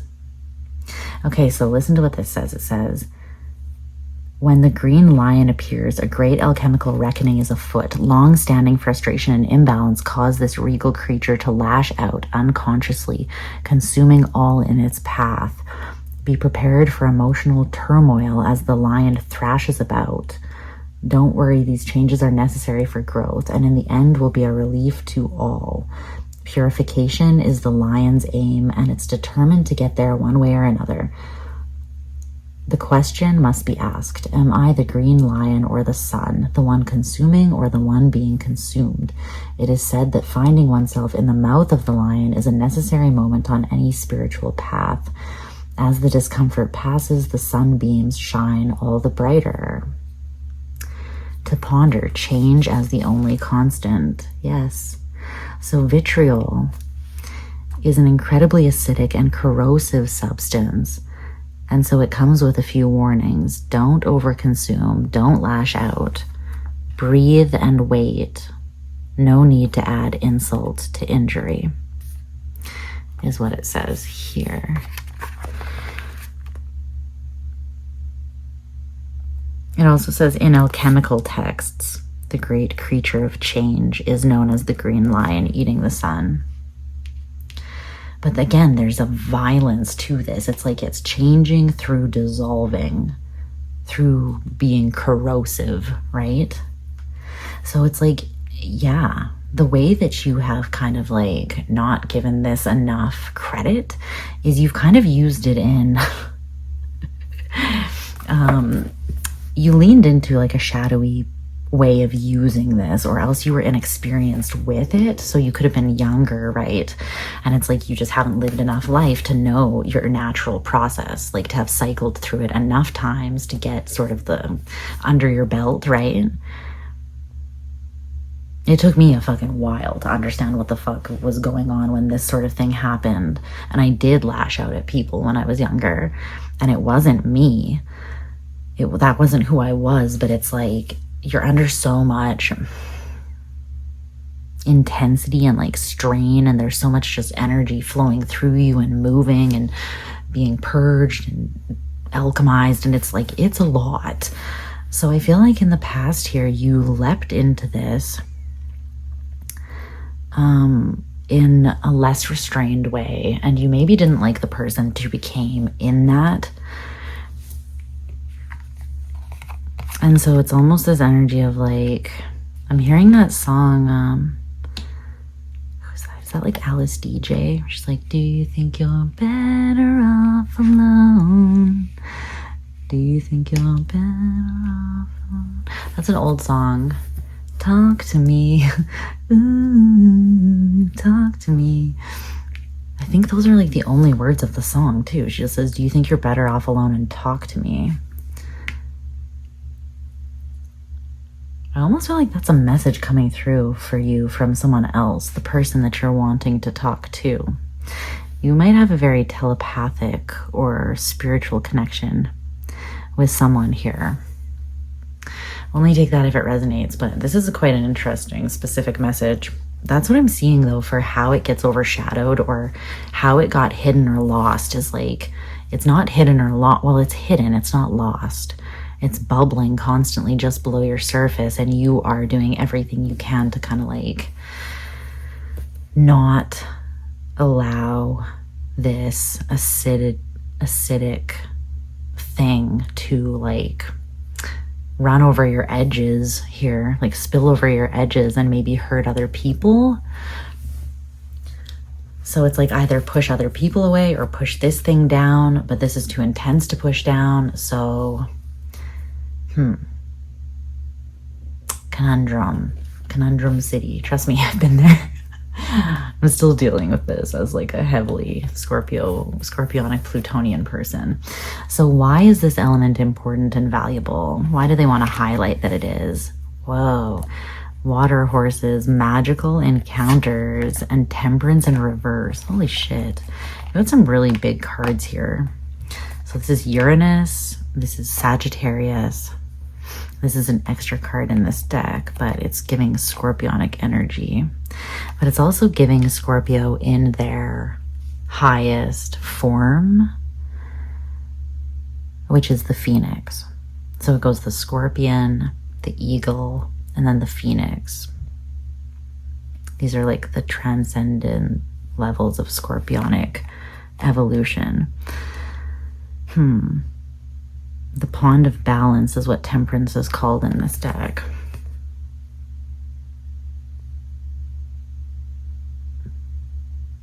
So beautiful. There's something about water here. Water horses, and then this temperance card being the pond of balance. There's fire and water. Now I'm hearing that song by Incubus, but it's oil and water, not fire and water. But it's kind of this idea that two things that don't mix well is what I'm getting from that. What are all these extra messages coming through? I feel like this reading is somewhat about you and someone else that I feel like for them to be coming up, they must be part of your path, or maybe they have a similar energy to you and you don't realize that yet. Like maybe they're more like you and able to handle this or help you through it, like support you as you move through it, hold space for you as you move through it than you think. Because they're like no other group had another person's presence come through so strongly. It was just focused on them basically. So I feel like there's something about that. Let's see what this card says here. Number 18. Okay. Invoking the union of tenderness and strength. Aww. Okay, so there's an imbalance right now between tenderness and strength. The yin and the yang. You might be very in your masculine energy right now, but there's like an acidic energy and there needs to be tenderness brought to neutralize this strength and truly empower something here. I feel like when you balance the acidity with tenderness, then you're no longer leaping out into this imbalanced thing. You're leaping out into a neutralized strength and a natural flow. And this, like, Sagittarius is the energy of Jupiter, is of great natural expansion. And so then you're in a positive flow. And yes, it is intense, and yes, it's fast moving and disorienting sometimes, but it's also highly abundant. I really want to put this here over that other card. Like intuitively, I'm feeling. I want to put this here too. I feel like that way of doing things is dying for you. And I feel like that's really intense because you don't maybe know if you can trust this new way or even trust someone to be with you through this process because it's been scary in the past maybe. You might even feel like you're protecting someone by pushing them away or by not letting them into this. Okay, so this card, it says prehistoric drawings portray water horses conveying the chariots of sea gods and their entourage across the sea to inland locals.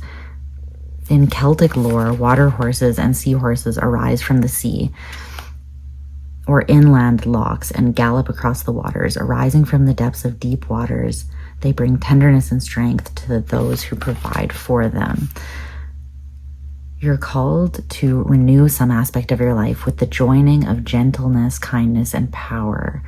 Perhaps your life now feels too familiar, routine, conforming, or emotionally flat.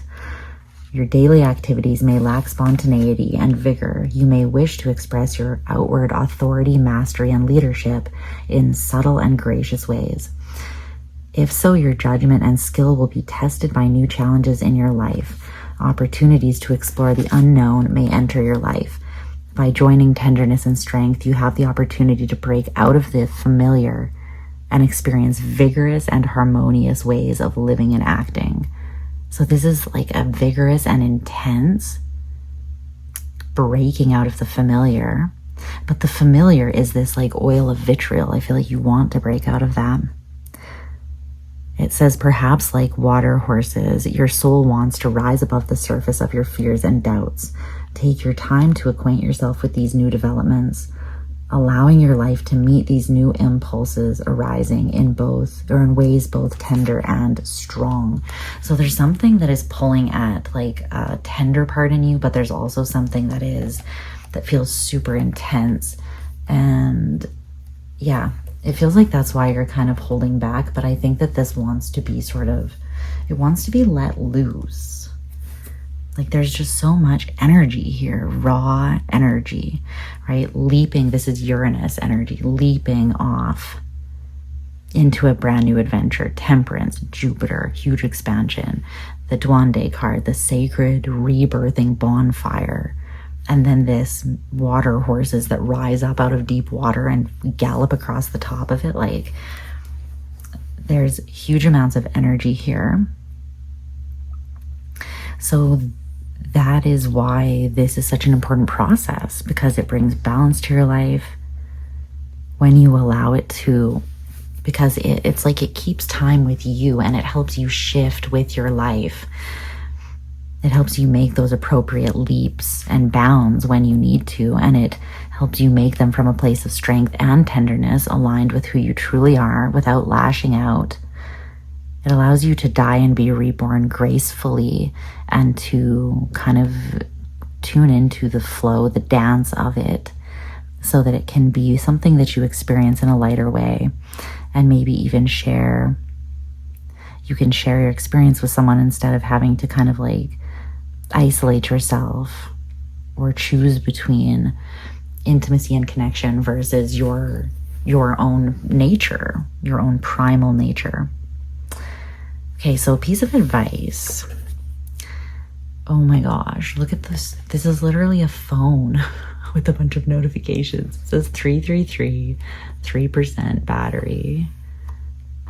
333 again. Threes might be really significant. There's the infinity loop that we were talking about at the beginning. And it's with this speaker. So it's almost like this is a message. This is something that you're meant to do, or this is something karmic, and karma is not always bad. Then there's an alarm or like a bell. It says 666 and 555. Another infinity loop, 333, 1221, and 222 with a little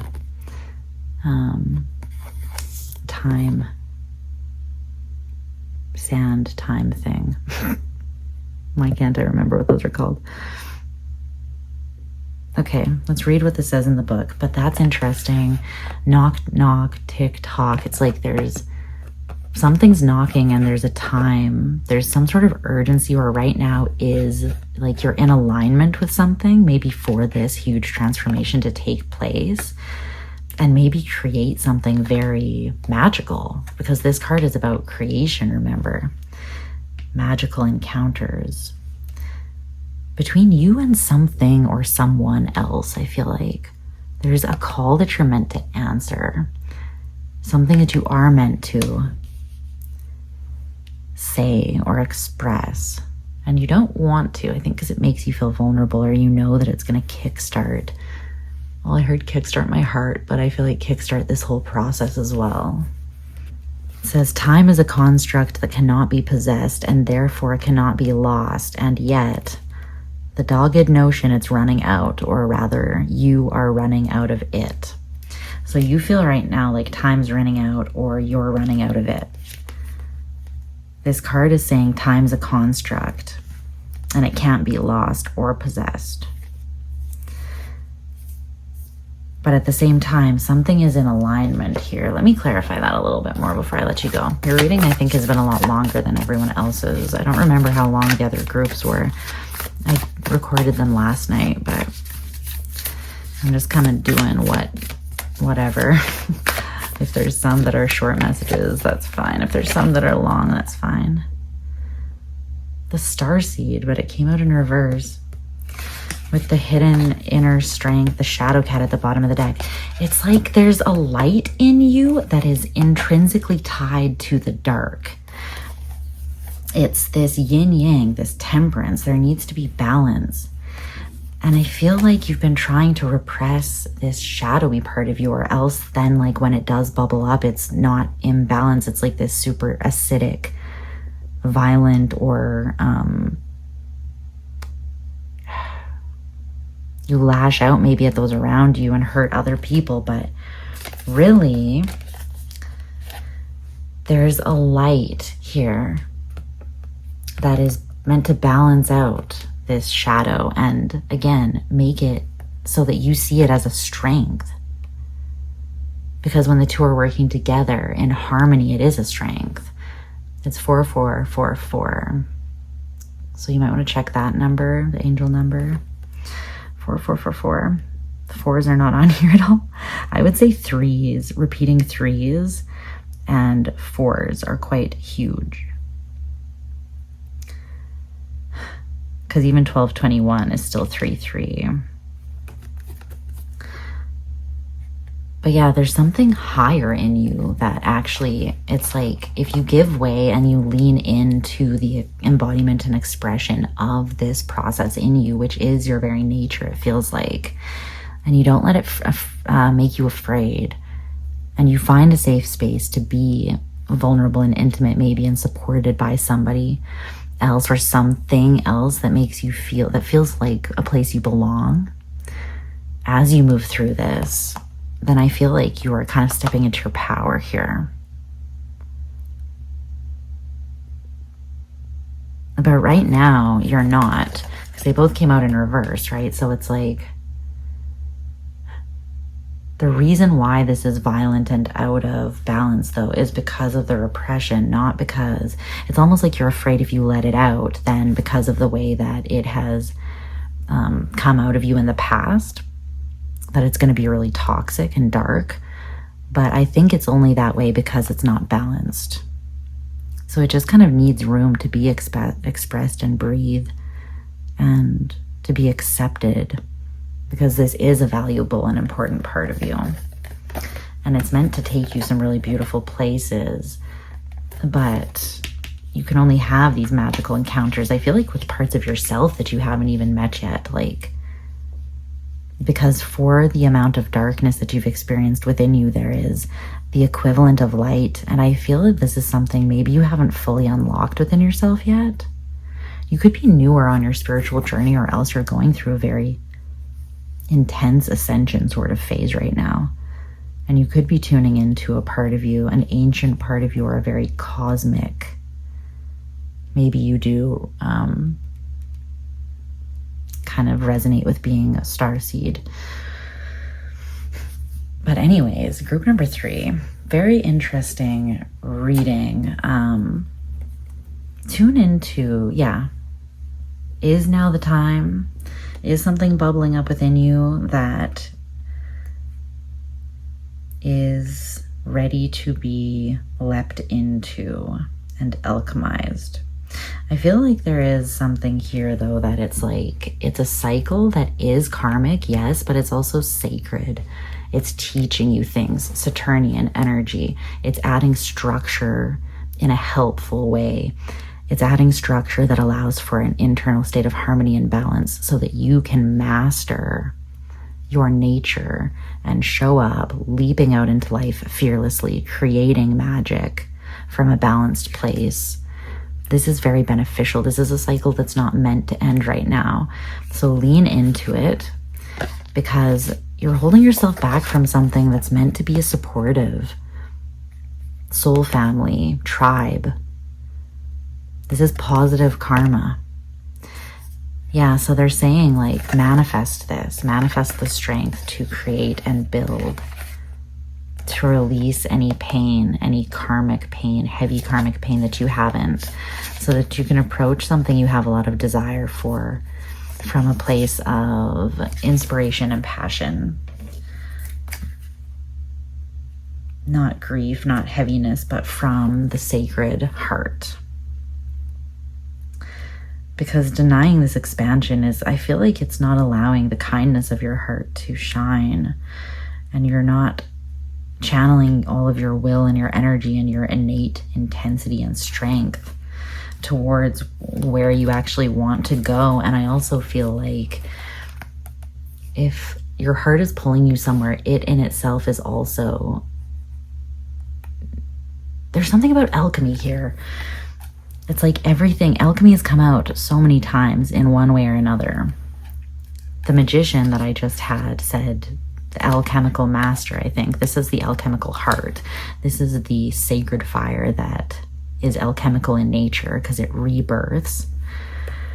So there's a lot of that energy, and then magical encounters. So yeah, there's something very fated, it feels like here, especially if there's a connection, then maybe the two of you are catalysts for each other, or you are meant to move through this process together, or balance each other out, or strengthen one another, trust one another, teach one another. I don't know. Or else it's just a path that you're meant to go down that you're holding yourself back from because it feels like such an intense pull.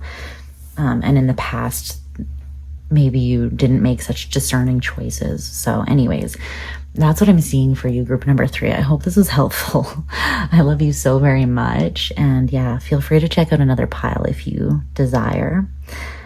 But yeah, I'm sending you a lot of love. I hope that, I mean, this looks beautiful to me, but it's only because I've had as much time as I've had being a person with this energy to kind of get a bit of an understanding of it. But yes, it is intense, but when you learn to work with it, nobody experiences life more, no one is more alive than someone who is in that state of presence and constant change and evolution and balancing and playing with both the light and the dark, allowing them to dance together and leaping out into new experiences and allowing yourself to be moved by things. It's a beautiful way to live, and it doesn't have to feel violent and chaotic. So yeah, keep working at it because it's worth it. I love you, group 3. Bye, my loves. Hey, group number 4.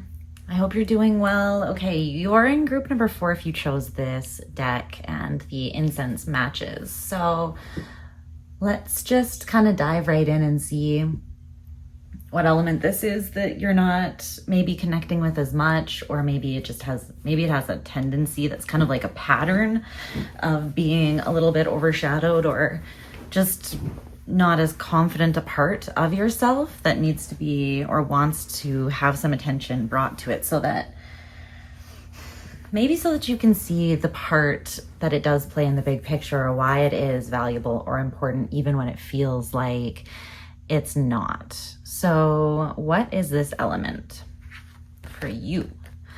The Survivor and the 10 of Cups. Wow.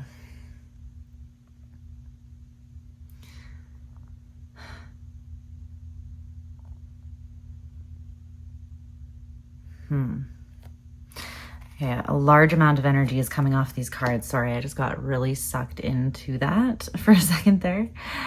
Just let me sit with this for a moment though, because this is feeling very powerful for sure.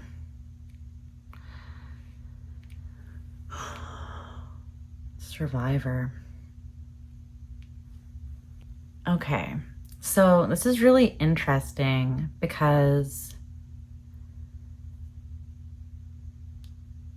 I'm hearing that Cher song, Do You Believe in Life After Love? What does she say? I really don't think you're strong enough. But this is the part of you, the survivor, I feel like, that is strong enough for anything, that is wise enough. They've mastered the art of survival and they can navigate really any terrain with ease because they move by instinct. And as they move, they unearth or create what it is that they need. So when there's a shortage of something, they find a way to provide. They locate what they need. They're practical, not selfish.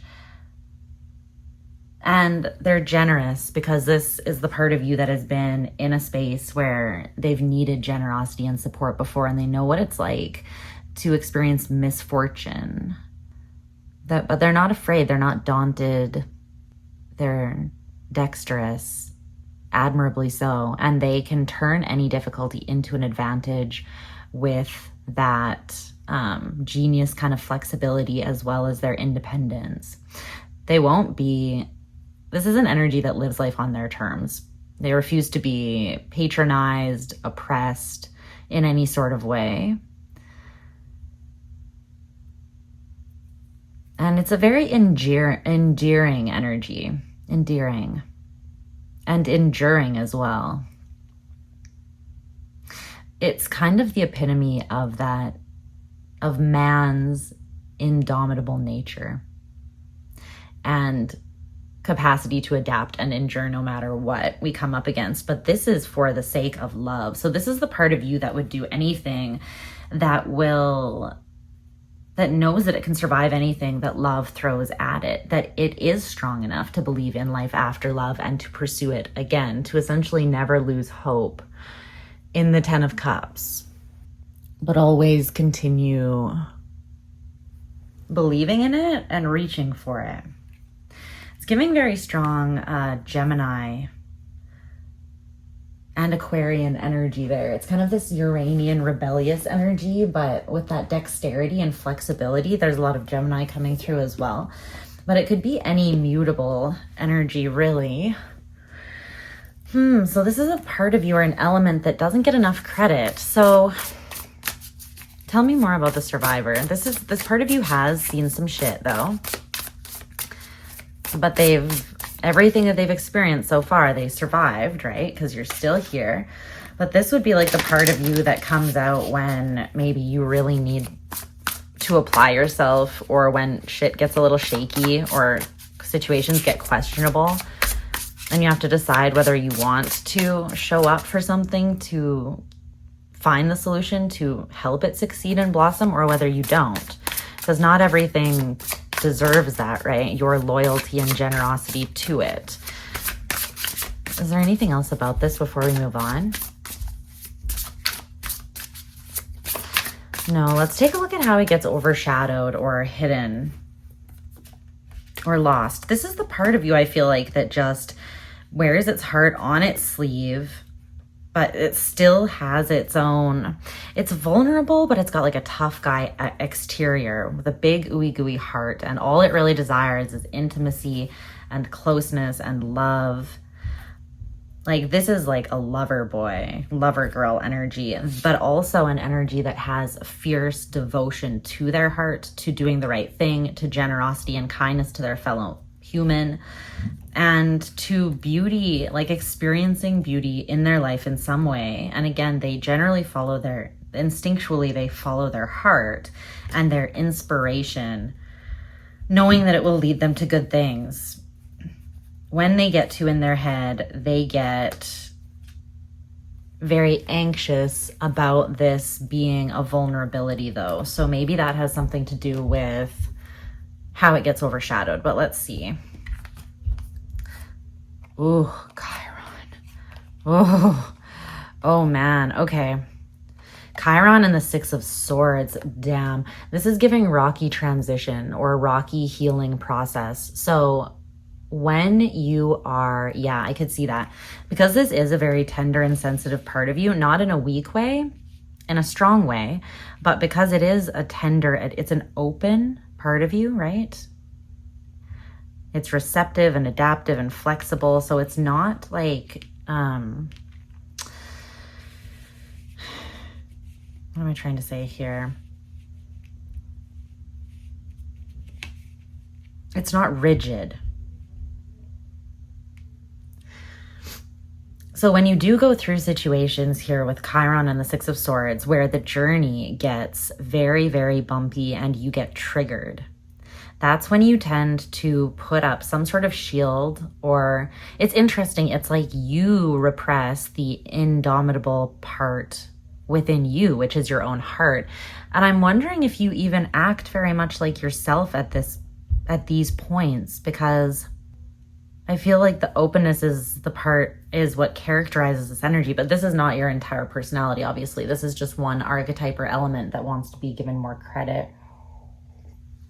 It's the part of you that can pull you through anything, but especially that you understand the strength of your mind and your heart and the power of healing, the power of dreaming, I want to say as well. There's something here about that. And there's something here as well about changing your mind surrounding love. So yeah, when you get really wounded or triggered, maybe you change your mind about what it is that you actually want to pursue and how much you want to put into it. Like, I feel like when you're in a good place, you're like, I would die on the battle. Like, if love's a battlefield, I'm leaving limbs on that bitch. I'm spilling blood out there. I don't care how gory it gets. I'm coming home to those 10 cups, you know? Like, love is the hill that this version of you would die on. But then when you have to focus that love internally on yourself and pour it on wounds that are your own, when you have an internal mess you need to clean up, you shift your headspace. And it's not a negative shift with the Six of Swords, but I think it's just the attention shifts to yourself, and then you feel like you lose this part of you. But this part of you is still very much with you when you're going through this other process. But Chiron is about paradoxes and how our wounds teach healing. So what are the stories of your scars, metaphorically or in reality? Because Chiron is an enigmatic energy. Chiron was the son of Saturn who was rejected and had intense pain of abandonment, and then became a great teacher and healer. Our pain is a great resource which guides us to our deepest purpose if we're able to observe it slowly, gently, and with support.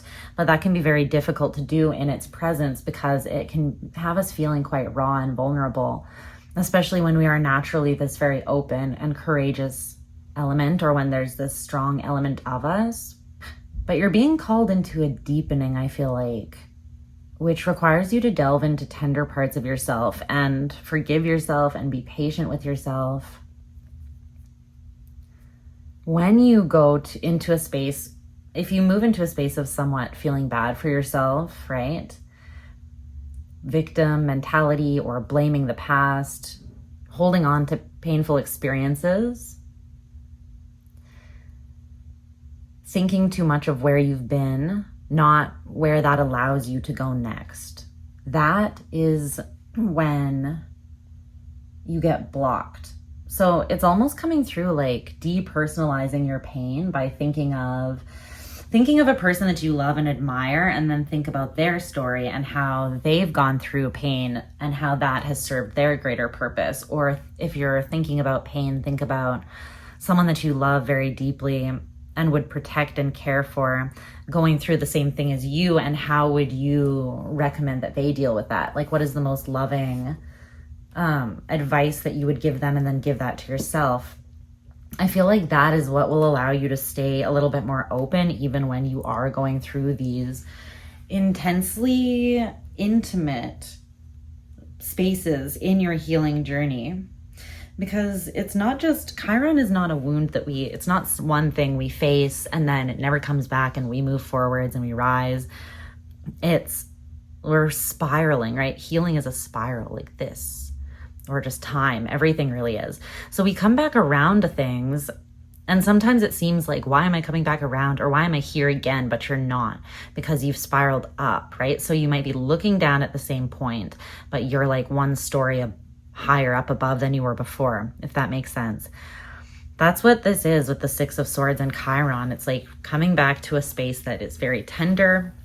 It hurts, but I feel like its purpose is actually to crack you open to more confidence in your heart, in your capacity to hold love, and in your capacity to transform or alchemize any painful energy into power and even into abundance. Whether that is emotional abundance or physical abundance. Working through it is really a huge fucking power move, like a huge flex. And maybe even something you're meant to teach others, potentially, with that Chiron energy. But that's how it generally gets overshadowed, is, when you go through those very particular phases and you're focused more on changing your mind, you're kind of pointing that dexterity and flexibility not so much at your outward pursuit of emotional fulfillment, but to giving it to the disappointment within yourself. But this is very natural and needed. So it's like, this is an element of you that sometimes is meant to somewhat take the back seat. Other people can still witness it, but you know that you're always going to come back home to it. It's just that in this state, you're in a bit more of a phase of contraction where you need to pour into yourself and introspect, right? You'll still be this person and you'll come back to it, but for some reason it just wants to have some credit given to it, some respect thrown on its name here. So I'm not entirely sure why. Like, maybe you don't see this part of you as a strength, or maybe you don't see it as a part of you that brings clarity. Maybe you see it as a part of you that is a liability or needs to be cut out.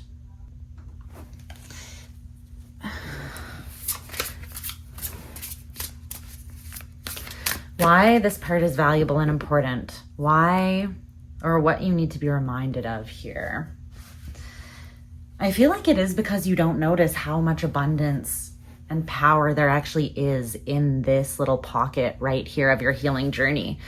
You might even sort of like hate that this is part of your personal process, because it could cause you could feel that it causes you to pull back, to isolate when you're close to people, or even to sever or cut people out or lash out at them, or just seem inconsistent. Like, oh, now I've healed and I changed my mind. Now the 10 of Cups looks different for me.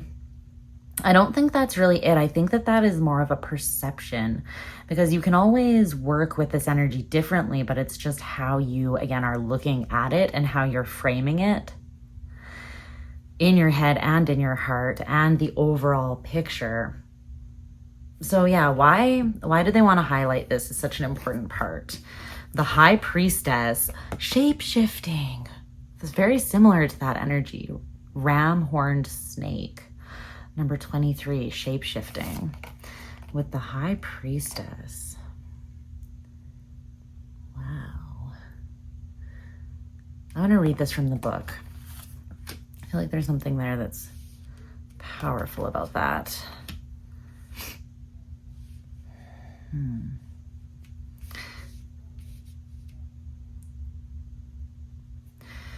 Let's see what that says before I get into it, into anything. So it says, invoking shape-shifting. The ram-horned snake is the Celtic symbol for shape-shifting. The snake's form, consciousness, and actions shift spontaneously, adorned with the powerful curling horns of the ram. You might have strong Aries energy. You don't have to though. Or Scorpio.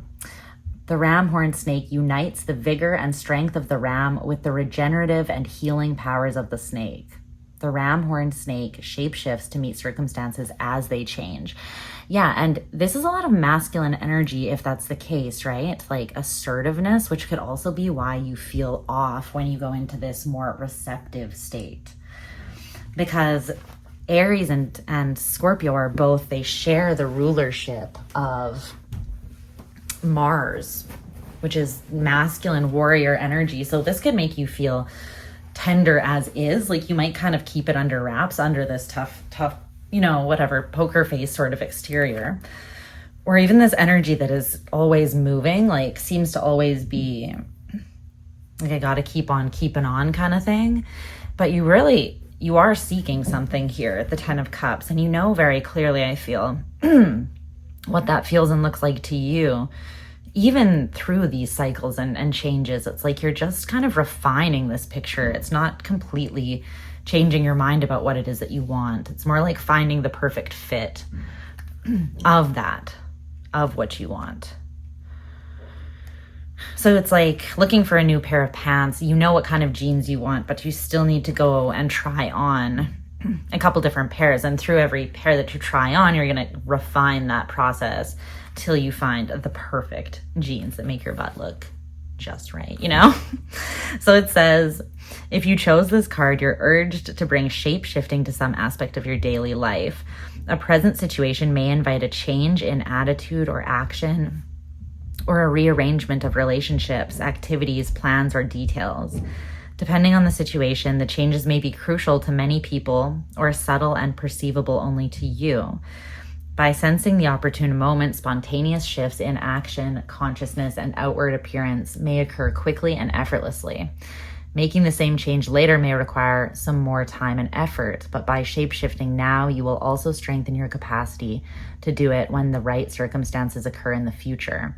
In time, you may develop the skill of shape-shifting too. From a spiritual perspective, from time to time, the boundaries between the realms of this middle world and the spirit world become thin. In these times, the animals and plants around you may become your expert teachers, signaling to you when to shapeshift. So that's very interesting. That part about the animals and the plants and stuff. If you have a plant around you that goes into blossom or it like starts blooming right now, or on the flip side, one that maybe dies or gets sick or unhealthy, pay attention to that, because I feel like there's something there that is kind of pointing to a direction that something is, it's giving you some sort of intuitive hit maybe, especially with the High Priestess here. But this part of you is highly instinctual. It's also highly emotional and deeply feeling and sensitive. It's very tuned in. And that is kind of one of the main reasons why they're showing that it's so important and valuable, that it shouldn't be shamed, downplayed, stifled, or hidden. I feel like it's a light that you kind of hide. And it's not that you have to put it on like display for everyone to see, because there is a part of it that's meant to be secret and magical for just you and how you apply it to life to excel in many different situations or throughout a relationship. Maybe like as a relationship shifts and changes, you can also shift forms and evolve with it. Like you don't need to be afraid to heal and to open things up. Anything else about the High Priestess and this shape-shifting? But yeah, it makes you wiser. It gives you a lot of opportunity. It opens up a lot of abundance, like we said before. But it's almost like it takes a different key. And it's like you are the key, but you change to match every lock. And intuitively, you know what is needed for any given situation to draw the best out of it, whether that is a relationship, or whether it is, you know, more of a survival kind of instinct situation where you need to solve a problem, something like that. Let's take a look at your advice, though, surrounding this. Let's Okay, it says maybe next time. It's one of those little balls that you shake and then your fortune comes up. Maybe next time.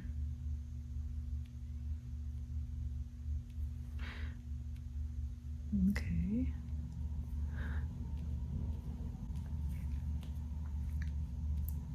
This card says, your current desires do not align with your best interests at this time. All yearnings that present themselves as urgent should be subject to critical examination. This answer is firm but not unfriendly. You will have the opportunity to try again. Time is the only truly limited resource, infinite in and of itself, but finite to those of us perceiving it. Like all forces that exist within as well as beyond our understanding, time is with us, but not exclusively for us. Our choice to assume its perfection or despair in its chaos does not change the unrelenting nature of its ticking. Accept this outcome, find the strange perfection in this strangely not perfect timing. So it's kind of saying that right now is not the time for something. And I almost feel like it's shutting this down. I feel like there's a part of you that wants to shut. I need to clarify this just to be sure, but that is what I am picking up. It's like now is not the time to downplay this part of you. Now is not the time to say, I'm too wounded. My mind is always changing. I'm unstable. Maybe next time.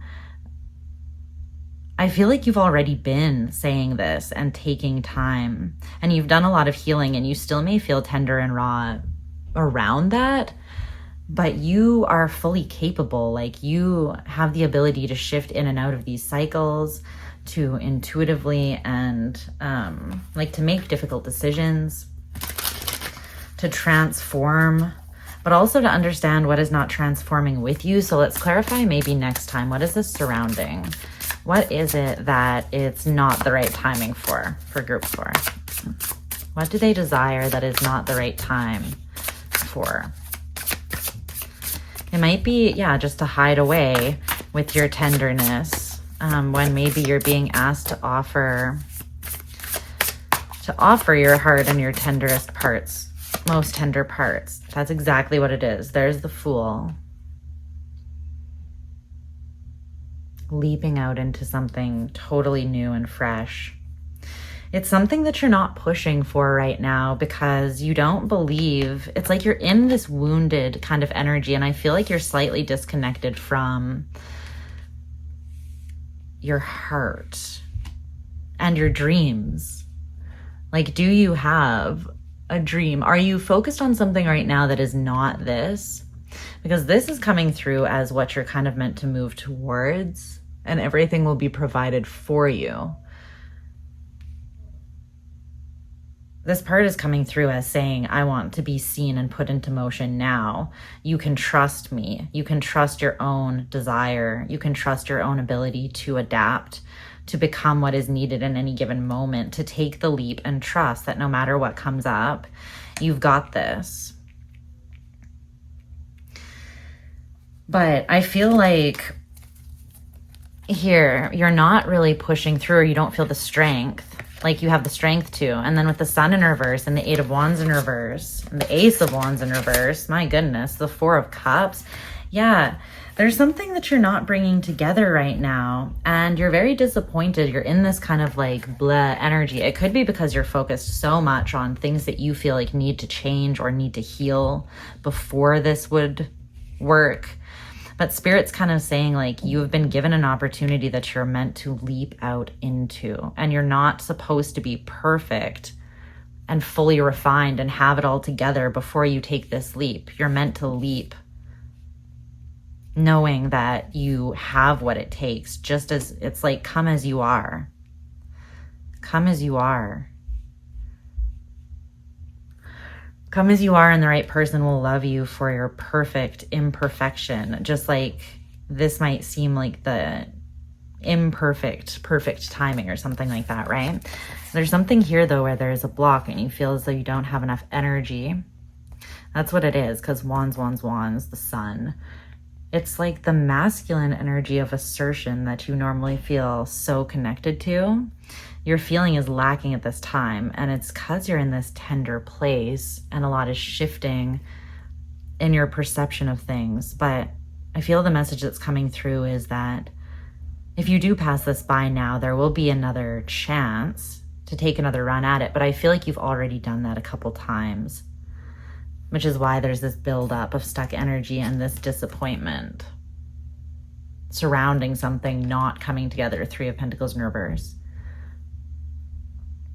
So not moving towards this thing is actually draining your energy, and that is what is fueling the frustration. I feel like there's a freedom, there's a liberation, like an energetic release, and a lot of energy comes back to you. It feels like a relief kind of energy when you take this leap.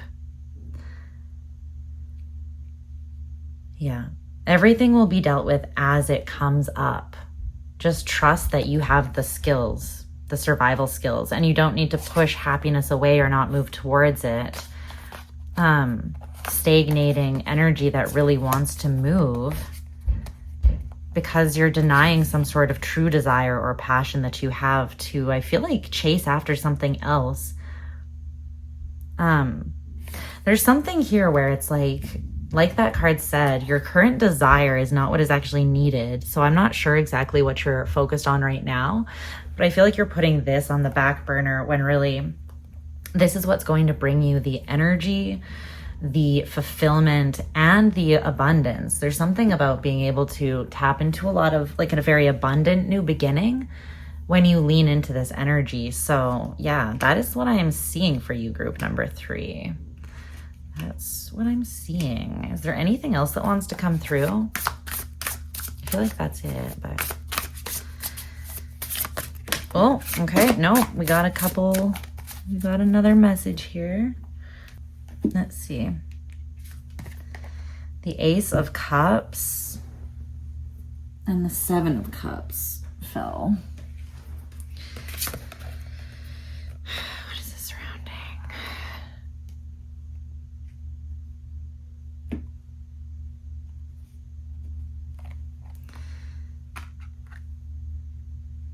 How do you get to the 10 of Cups? You start with the Ace.